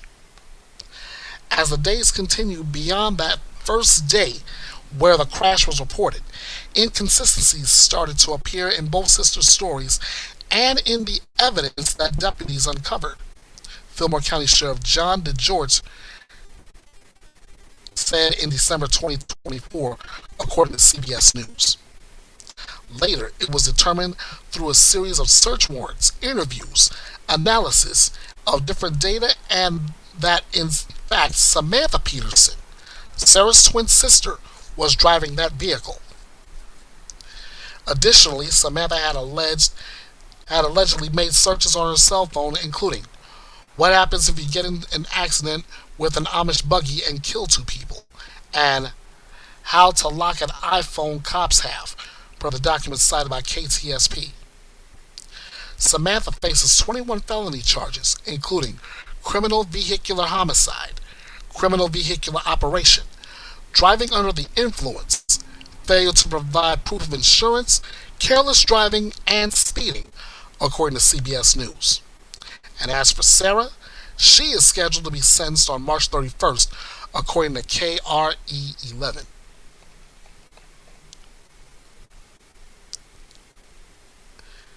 I mean, I know I get the whole idea of having your siblings back, but this, you claim 2 lives. One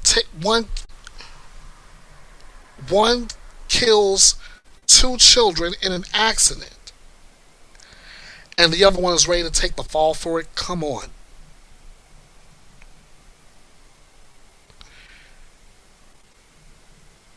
Well, one down, one to go. We'll see what I guess we got to wait to see what happens with let's see, which one is it? Which one what will happen when Sarah is sentenced?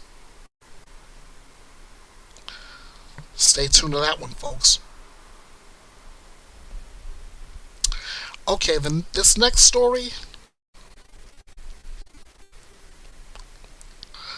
I am gonna have to set myself up here and put on the old trigger warning, because the next story, if you think this was bad, that was accidental, this one is really gonna set you guys off. It set me off when I read it before bringing it to you today.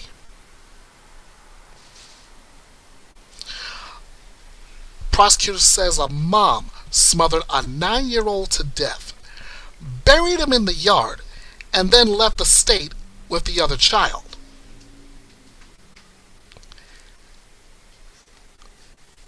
Ladies and gentlemen, here's your monster. A Detroit mom, and I'm going to keep using that phrase very, very loosely as I go through this article.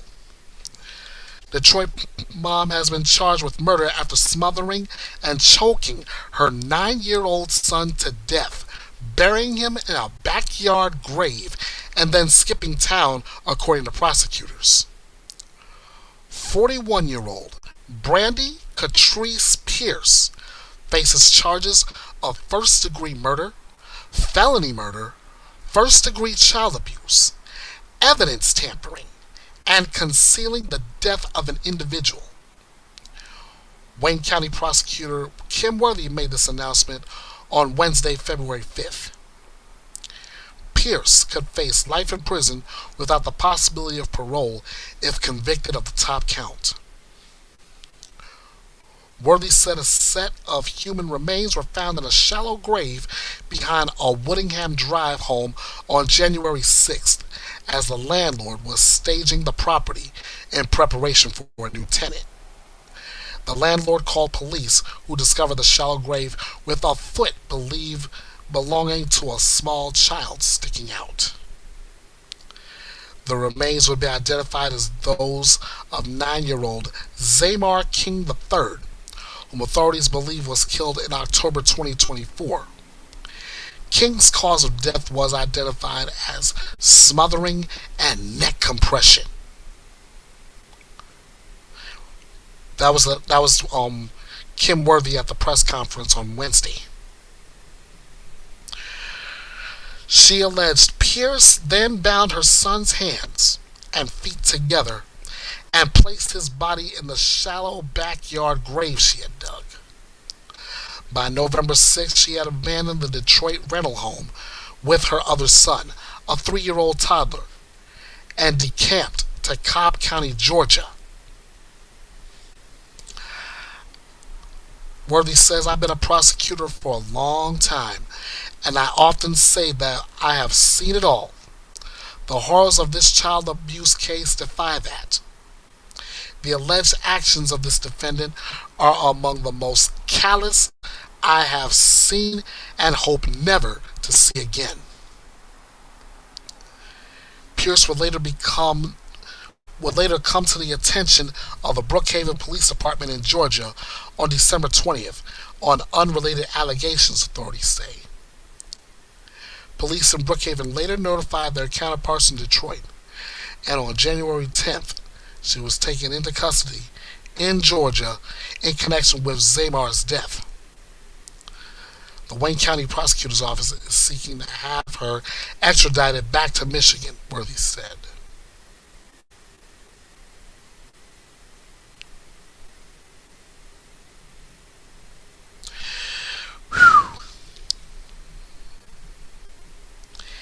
Information on an attorney for Pierce who is listed as homeless in Georgia court records was not immediately available.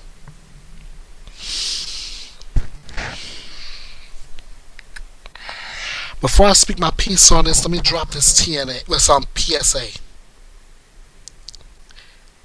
If you suspect child abuse, you are urged to call the Child Help National Child Abuse Hotline at 1-800-4A-CHILD, 1-800-422-4453, or go to www.childhelp.org. All calls are toll-free and confidential. And like the National Abuse Hotline, the Child Help National Child Abuse Hotline is available 24 hours a day, 7 days a week, in more than 170 languages. No child deserves to be abused or neglected. If you see this happening, like I always say about missing persons report, if you see something, please say something. That way we can do something to make sure the next child doesn't become the next statistic. And as for this monster,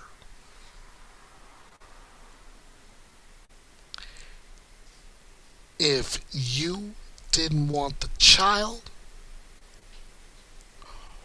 why in your smooth brain did you not give that child to someone who would care for it, who would take care of it, instead of smothering and choking the child to death and then burying it in a shallow grave in your backyard?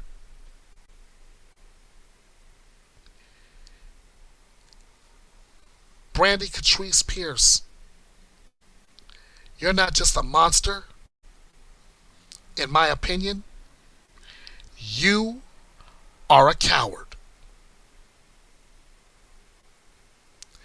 And if anybody within eyeshot of this video and earshot of my voice has a problem with me saying that, you can let me know in the comments. You can let me know in the post area. I'll be glad to read your comments, and I'll be more than happy to respond to it. Until then, Brandy Catrice Pierce, in my opinion, is a coward.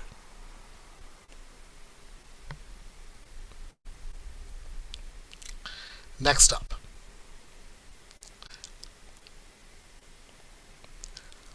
Marcus Jordan is arrested in Florida on a misdemeanor drug charge.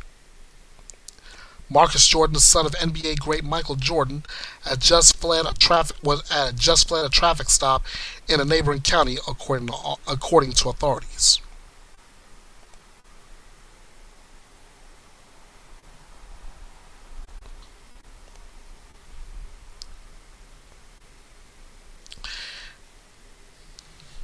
In Maitland, Florida, a 34-year-old son of NBA great Michael Jordan was arrested early Tuesday in Central Florida on a misdemeanor drug charge after police officers found his car stuck on railroad tracks minutes before a commuter train was scheduled to pass. That's according to authorities. Marcus Jordan was charged with possession of cocaine, a second-degree misdemeanor, and resisting an officer without violence, also a misdemeanor, according to online court records. Officers with the Maitland Police Department found Jordan's Lamborghini sports utility vehicle on railroad tracks in the suburb of Orlando, Florida, with a commuter train just 10 minutes away because the vehicle's tires were buried in dirt and rock from being spun repeatedly, according to the arrest report. Officers learned that Jordan had just fled from a traffic stop in a neighboring county. They asked him to get out of the vehicle after smelling alcohol and noticing his slurred speech and confusion. They found a bag of what tested positive for cocaine in his pants according to the arrest report. Jordan, a former University of Central Florida basketball player, refused to talk to reporters when he was released Tuesday from Orange County Jail. So let's see. Former college basketball player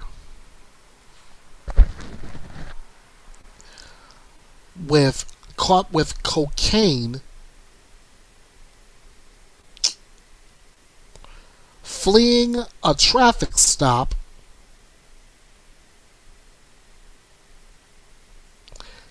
got your SUV stuck on the railroad tracks, caught by cops again, and the first words out of your mouth is, "I'm Michael Jordan's son."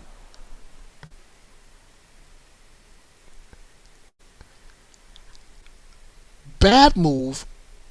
That's a let me use a little basketball term. That's a flagrant foul.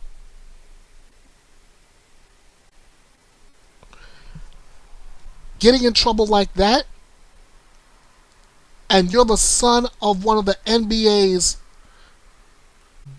one of, if not the greatest NBA player of all time.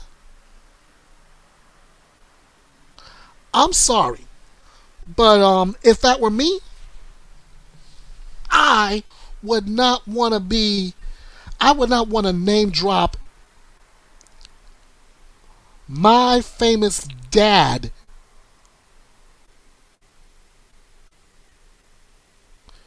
knowing the kind of trouble I'm in.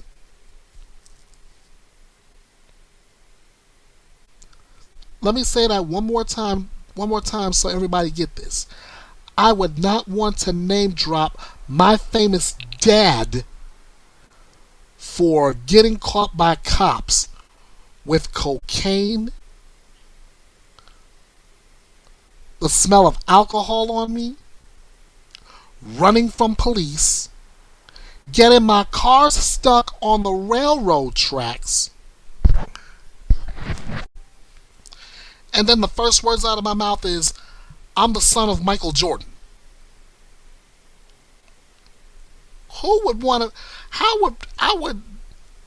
would anyone want to associate my name with that? Sure, they're misdemeanors. I get that. In Florida, they're misdemeanors. Yeah.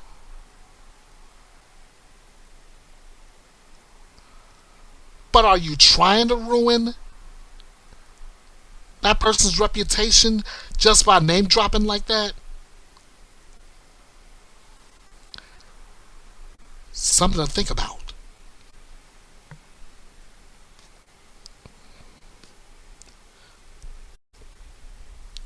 Next. Jennifer Gledhill is pleading not guilty to her missing husband's murder.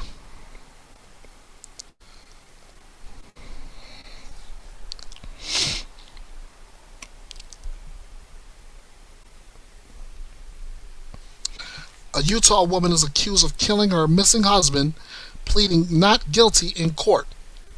Jennifer Gledhill, through her attorney, also waived her right to a preliminary hearing and spoke to Judge Adam Mao, M-O-W, to confirm her decision. Her attorney then entered not guilty pleas on her behalf. Gledhill is facing multiple charges, including the murder and obstruction of justice in the death of Utah Guardsman Matthew Johnson. Johnson was reported missing on September 23rd after he failed to show up to work at his base. Gledhill allegedly told a man she was having an extramarital affair with that she had shot her husband in the head as he was sleeping. She then claimed to have taken the body and buried it in a shallow grave. Johnson's body has yet to be found. Gledhill's parents, Rosalie and Thomas Gledhill, are also facing obstruction of justice charges for allegedly helping their daughter clean the presumed crime scene. Gledhill is scheduled to be back and forth February 28th for a pre-trial conference.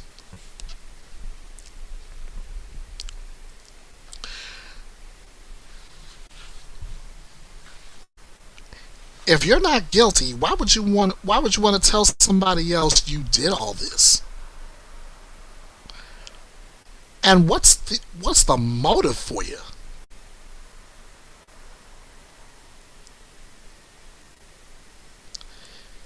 And on top of it, the man was a Coast Guardman.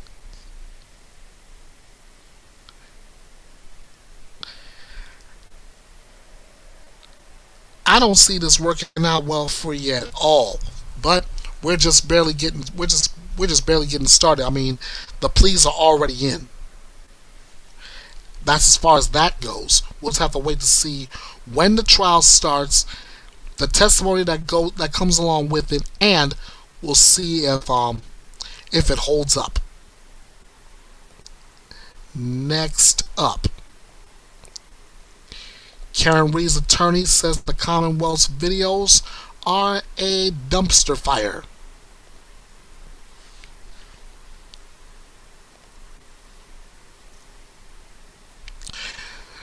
Karen Reed's attorneys returned to court where they accused prosecutors of committing discovery violations and withholding evidence in the case.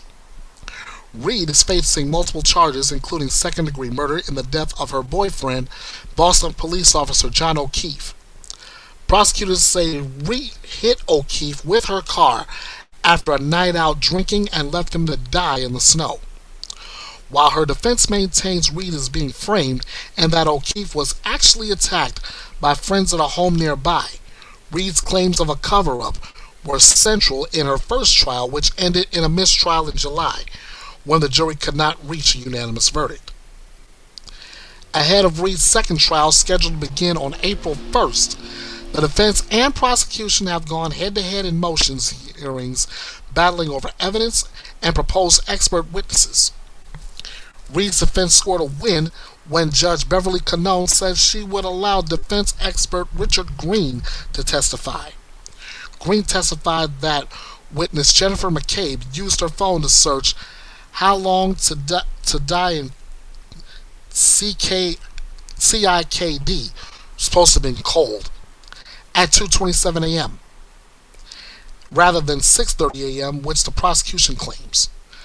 Despite Special Prosecutor Hank Brennan's arguments at a January 31st hearing, calling Green's work forensically and scientifically unsound, Judge Canone said he would be allowed to take the stand. It is clear to me that the issues that give rise to dispute do not invoke the gatekeeper function of the court, Canone said.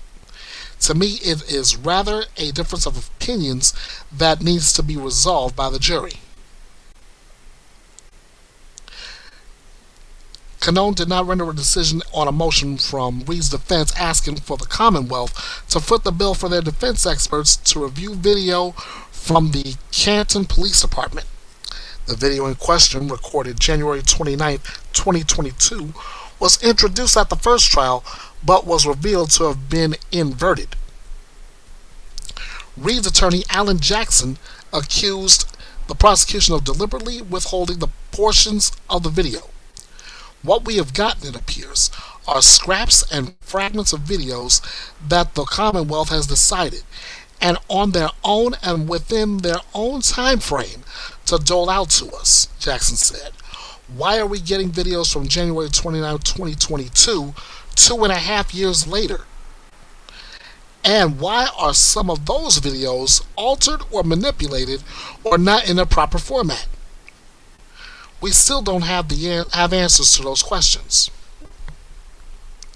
Brennan denied any wrongdoing and said that he and his office have gone above and beyond to share discovery and give the defense access to the police department's DVR system with no hesitation. Jackson told Judge Canone that he had previously been told the footage had been deleted from the DVR, but in recent days learned that a police officer had uploaded a copy of it to their iCloud. This entire situation surrounding this DVR and the Commonwealth's maintenance of the DVR and the footage on it is a complete dumpster fire, and Ms. Reed has to pay the fire extinguisher. Jackson said. The defense said it plans to file a motion to dismiss the case entirely. Judge Canone set a deadline for that to be filed by 21, and a hearing for it was set for March 1st.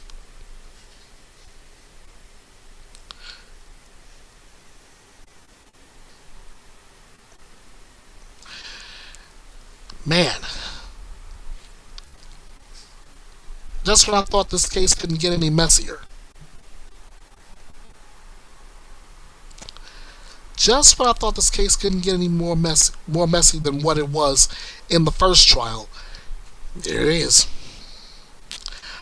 We'll see what happens next as this case drags on. Next up, a homicide hearing turns into a courtroom brawl in New Mexico. A brawl broke out during a hearing in a homicide case when two people rushed at the defendant in a fit of rage. Sounds like something I would possibly hear on an episode of Court Camp.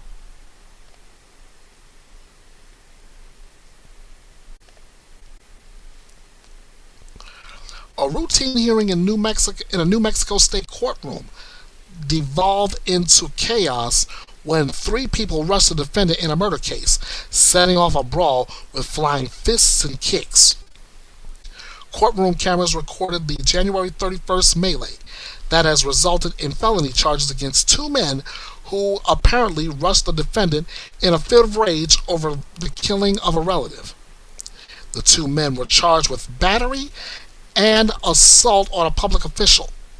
The fighting subsided as a law enforcement officer drew a stun gun and cordoned off the defendant from further attack. A woman has been arrested on the same charges, according to Albuquerque TV station KRQE. Let me try that again. KRQE. And their report on Thursday. The courtroom video showed her hitting the defendant and an officer with a chair. The presence of corrections officers and other security details in courtrooms doesn't always keep the peace. Last year, a defendant in a felony battery case in Nevada flung himself over a judge's bench, grabbed her by the hair, sparking a bloody brawl with court officials. Katina Watson, court executive officer at New Mexico's 2nd Judicial District, told KRQE that these are the types of things that we see regularly. She praised an officer for reacting to ensure safety without mention of potential security enhancements. The Associated Press sent a request to the court Thursday to comment on the courtroom fight and security precautions. Wow. I mean, I know it's emotional. I know it's a homicide case and families involved, but come on. Seriously? The last thing you want to do is to set this off. Hang on, I'll blow up this picture for you guys just to show you exactly what the scene looks like real quick.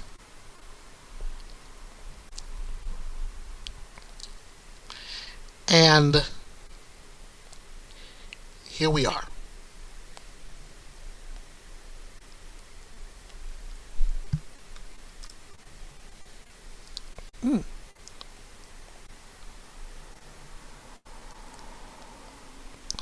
Let me try that again.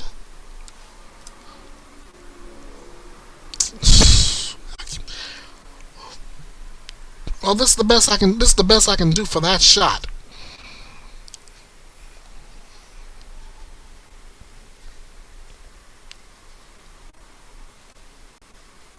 So here you go.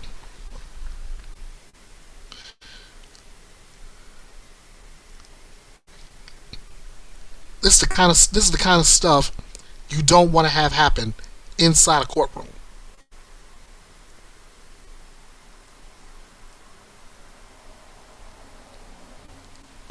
Okay.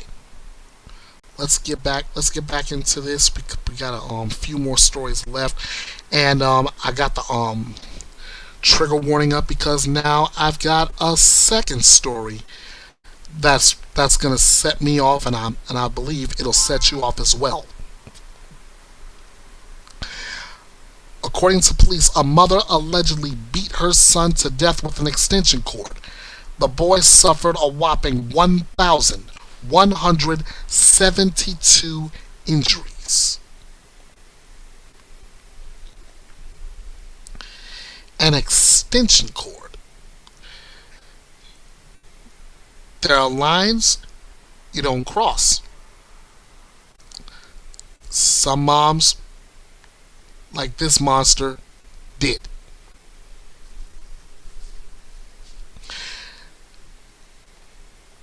A Seattle mother is charged with murdering her son after authorities allege she beat her son to death with an extension cord.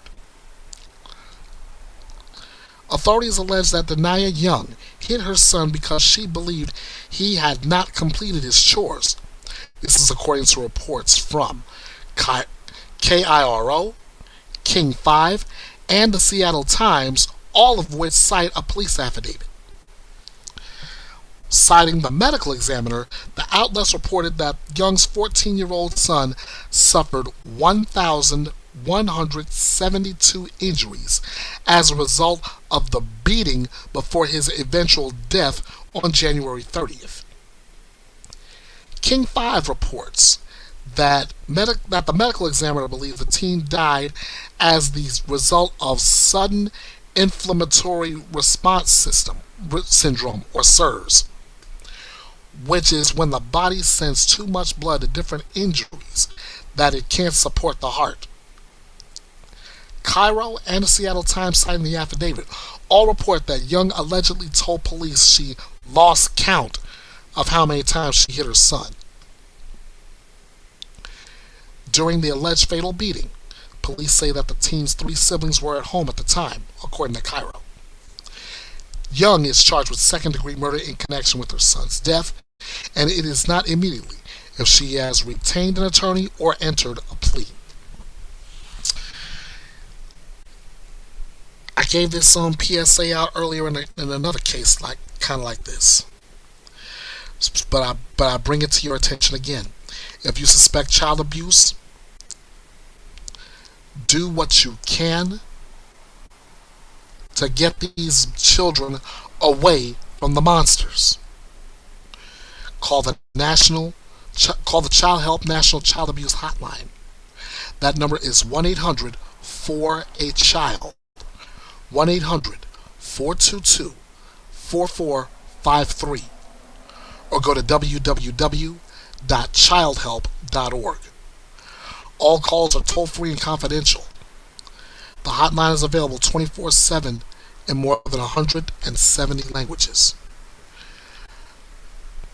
No child deserves to be abused or neglected. Call 1-800-4-A-CHILD. And as for Denia Young, I'll call you the same thing as I called the mom in an earlier case that I reported here. What was her name? Brandy Catrice Pierce? Yeah. You're not a mother. You're a coward.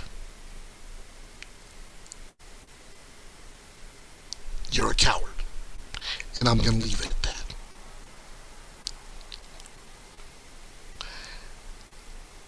Next up, a karate instructor is accused of allegedly raping a boy at summer camp. 30-year-old William Proper is facing a sexual assault of a child charge.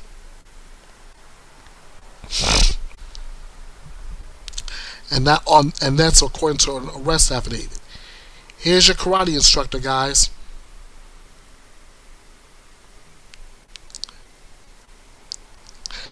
And that was at a karate camp in Texas. 30-year-old William Proper allegedly sexually assaulted a boy at the Safety America Karate School in Sugar Land, according to the affidavit. The victim was 13 or 14 at the time of the alleged assault in 2022 or 2023. A detective with the Sugar Land Police Department was assigned the case on January 31st after the boy's mother contacted police about the alleged sexual assault. The boy's mother allegedly told police that her son disclosed to her that Proper had raped her son in a staff bathroom at the karate school, per the affidavit. The boy told a trained forensic interviewer that Proper had been his karate instructor since 2018. John Doe explained that it occurred while he was attending the Safety Karate School in Sugar Land during the summer for a summer camp, according to the affidavit. John Doe explained that that suspect offered to, quote, try out sex, end quote. And suspect told him that the victim was mature enough now to have sex. After the alleged rape, Proper told him to keep what happened in the bathroom a secret, according to the affidavit.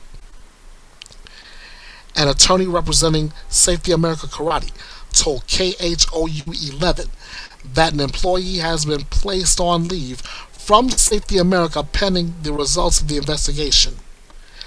Classes will resume as normal, as we appreciate your understanding and support during this difficult time.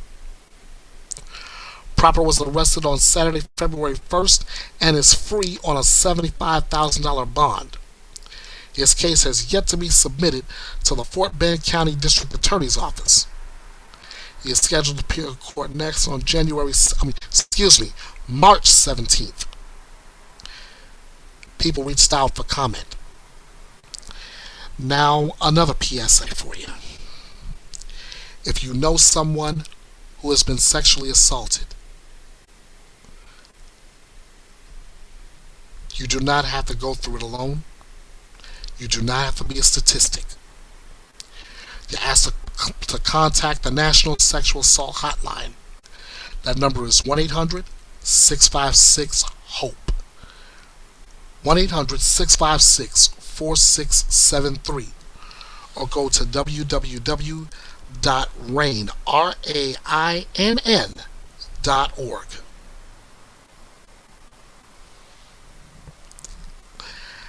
And as for Mr. Proper, I'd like to see how he's going to react when his buddies in the jail cell do the same thing he did with young John Doe.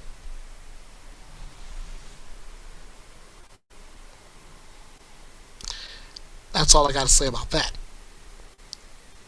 Next. A judge denies bond request in Ashley Benefield's manslaughter case. She will stay behind bars while serving a 20-year sentence for her husband Doug Benefield's death.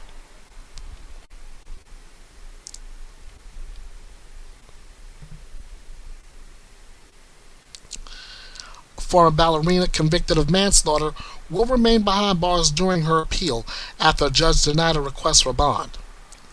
Ashley Benefield was sentenced to 20 years in state prison for fatally shooting her husband, Douglas Benefield, in her bedroom in September 2020, though her defense claimed it was done in self-defense. On February 6th, 2 weeks after he presided over a bond hearing featuring testimony from several witnesses supporting Benefield's request for bond, Judge Stephen Matthew White formally denied the request. At the January 23rd hearing, Benefield's defense argued that she had strong community ties and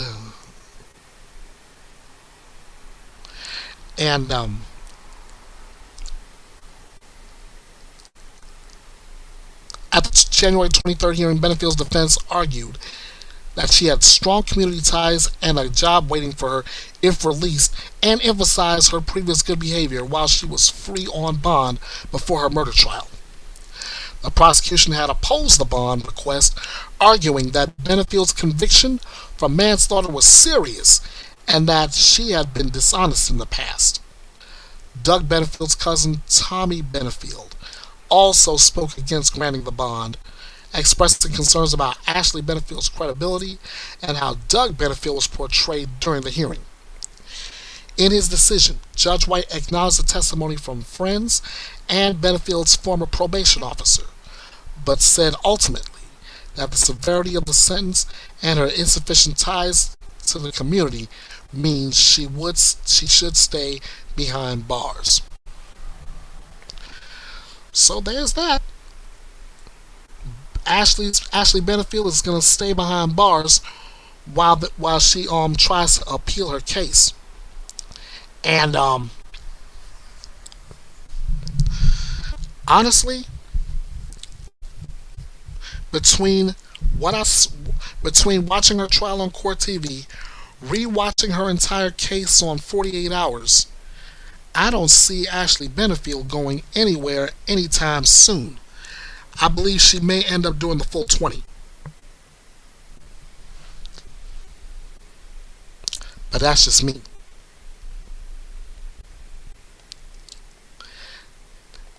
Next story on the docket,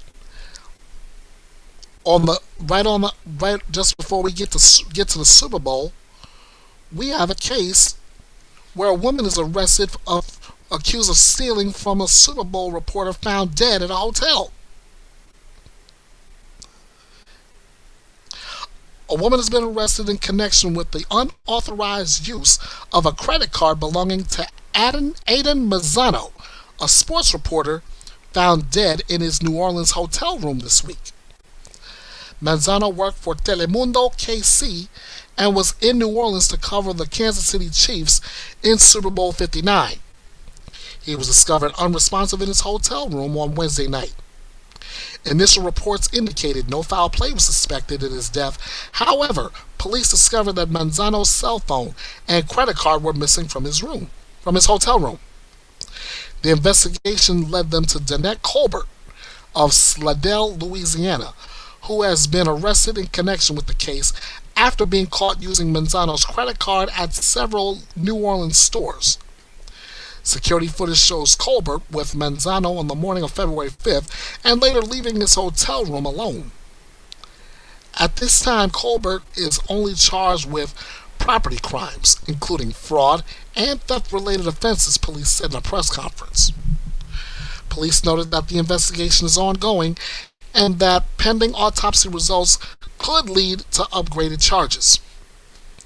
According to police, Colbert has a criminal history involving allegations of drugging men, theft, and fraudulent use of credit and debit cards. She is also linked to 2 drugging incidents, one in Nevada in 2022 and another in Louisiana in 2023. Authorities are urging anyone who may recognize Danette Colbert or has any information regarding her involvement in these crimes to call the Criminal Investigations Division at 504-712-2222 or Crime Stoppers at 504-822-1111. And as always, if you see something, say something. That way authorities can do something.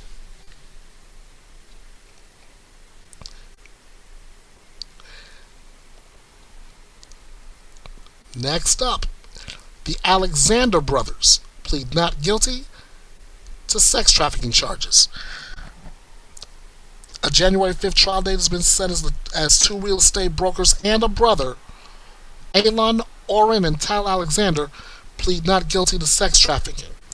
And I'm going to go ahead and assume right now, January 5th, they're talking January 5th, 2026. More than 60 individuals have told investigators they were raped by one of 2 luxury real estate brokers or their brother, a prosecutor said Friday as the men made their first appearance in a New York federal courtroom.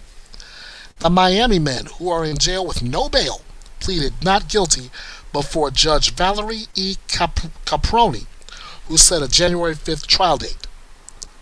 Assistant U.S. Attorney Elizabeth Espinosa said investigators have now interviewed more than 60 individuals who said they were raped by at least one of the brothers.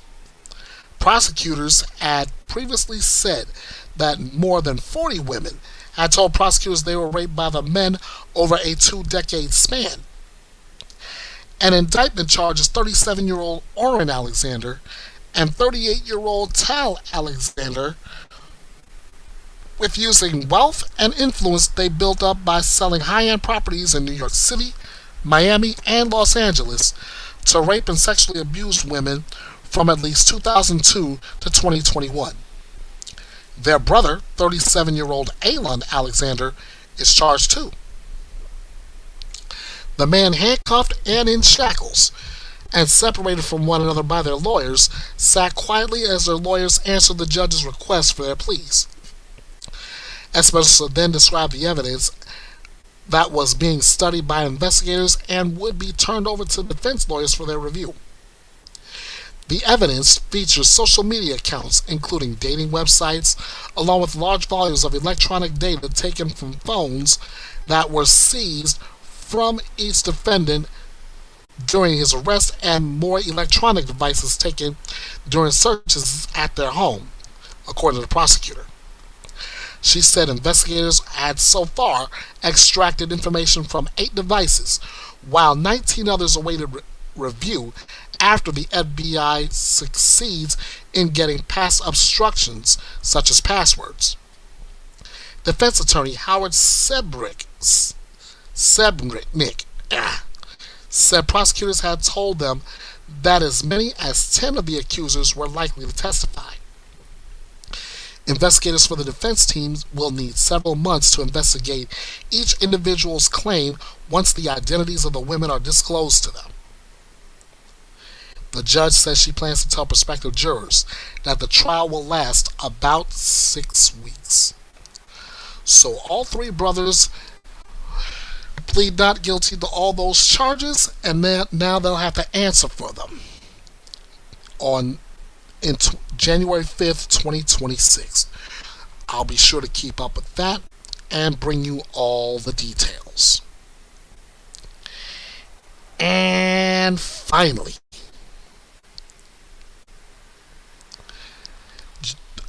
a victim's family was upstairs when a man was gagged and beaten to death in the basement by men he met on a dating app.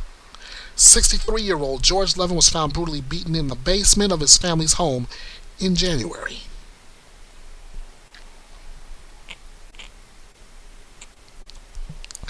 This is George Levin.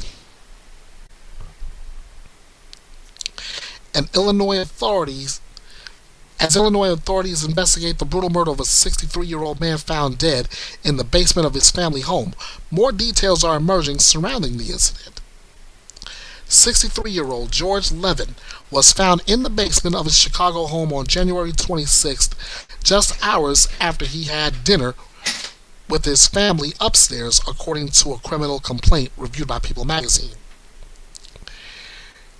Gaydwin Bello Morales, age 21, and Jefferson Ubila Delgado, age 29, were arrested days later in connection with Levin's death, according to arrest reports seen by People magazine. Levin was last seen by his family when he joined his mother and sister, for dinner upstairs, according to a report by CBS News, citing prosecutors who spoke during a recent court appearance. At around 7 p.m., he resigned for the evening and went back to the basement where he lived, per the incident report. A little after 8 p.m., his sister heard a loud noise from the basement and went down to check. At that time, she encountered Bello Morales, who said Levin was fine and would give her a call later, according to authorities, prosecutors, and CBS News.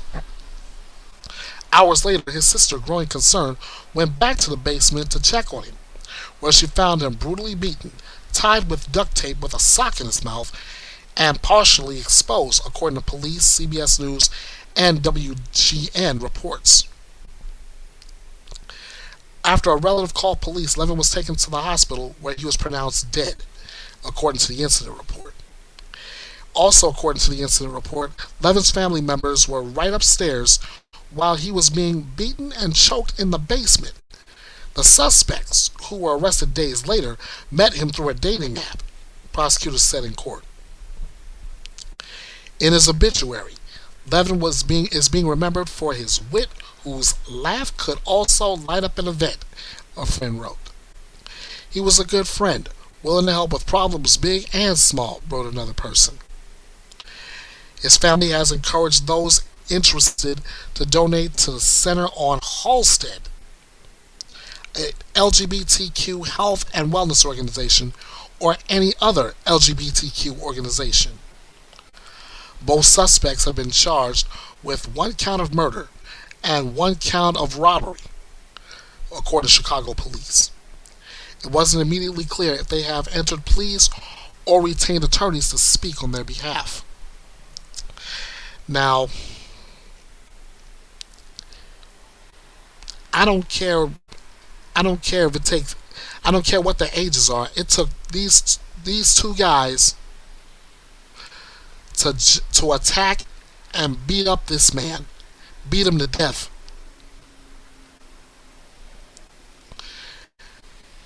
There's no way that should stand. And I hope that this man's family gets justice for George Levin. And that's all I got for this edition of Bethea'S Byte Reloaded. I want to thank you all for your patience. I want to thank you all for joining me back here once again. And let's try to do this again another day, alright? But before I do that, let me do a little house cleaning. If you liked everything you saw today, everything you heard today, hey, let's start with something easy. This is the free way to support the channel. I just need you to drop a like, share, subscribe to the channel, and drop me a comment. That helps me out. That helps me out greatly. It lets everybody else know Bethea'S Byte is back and it's reloaded, and it's keeping a promise of no gimmicks, no drama, and no BS. If you liked everything you heard and you want to help me out financially to keep this thing running on a consistent basis, these are your cash links. We got PayPal me EKB316, Cash App $EKB316, or Venmo EB the Last Outlaw. Like my friend Brittany would say, nothing is obligated, but it's always appreciated. If you would like to join me on another live on another time, look for this link every time I'm on.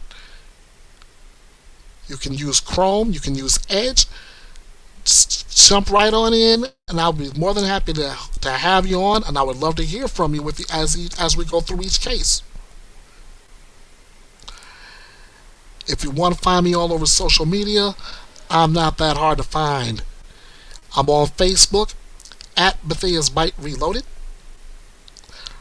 I'm on X, formerly known as Twitter, at EKB316 in all caps. I'm here on Facebook at Bethea'S Byte Reloaded. On Instagram at EKB316 lowercase. On TikTok, while it's still available, at King of Hearts 316 2021. Or you can email me at kingofhearts316_09 at outlook.com. I'd love to hear from you all. Alright, here we go. This is your home for true crime news without the drama, where your opinions matter, where lively debates are encouraged, where your voice is heard, and above all else, it's justice served. And again, My promise to you, no gimmicks, no drama, no BS. Just true crime stories, my opinions, and yours. Ladies and gentlemen, this is Bethea'S Byte. And it's reloaded. I'm Ernest Bethea, the Last Outlaw. Thank you all so much. Let's do this again another time. Maybe next Sunday. We'll shoot for that. Until then, you all know what to do. Thanks for watching and joining me here at the drama-free true crime destination. Be sure to like, share, subscribe to the channel, and drop me a comment on this video. Also, be sure to follow Bethea'S Byte Reloaded all over social media. This is Bethea'S Byte, and it's reloaded.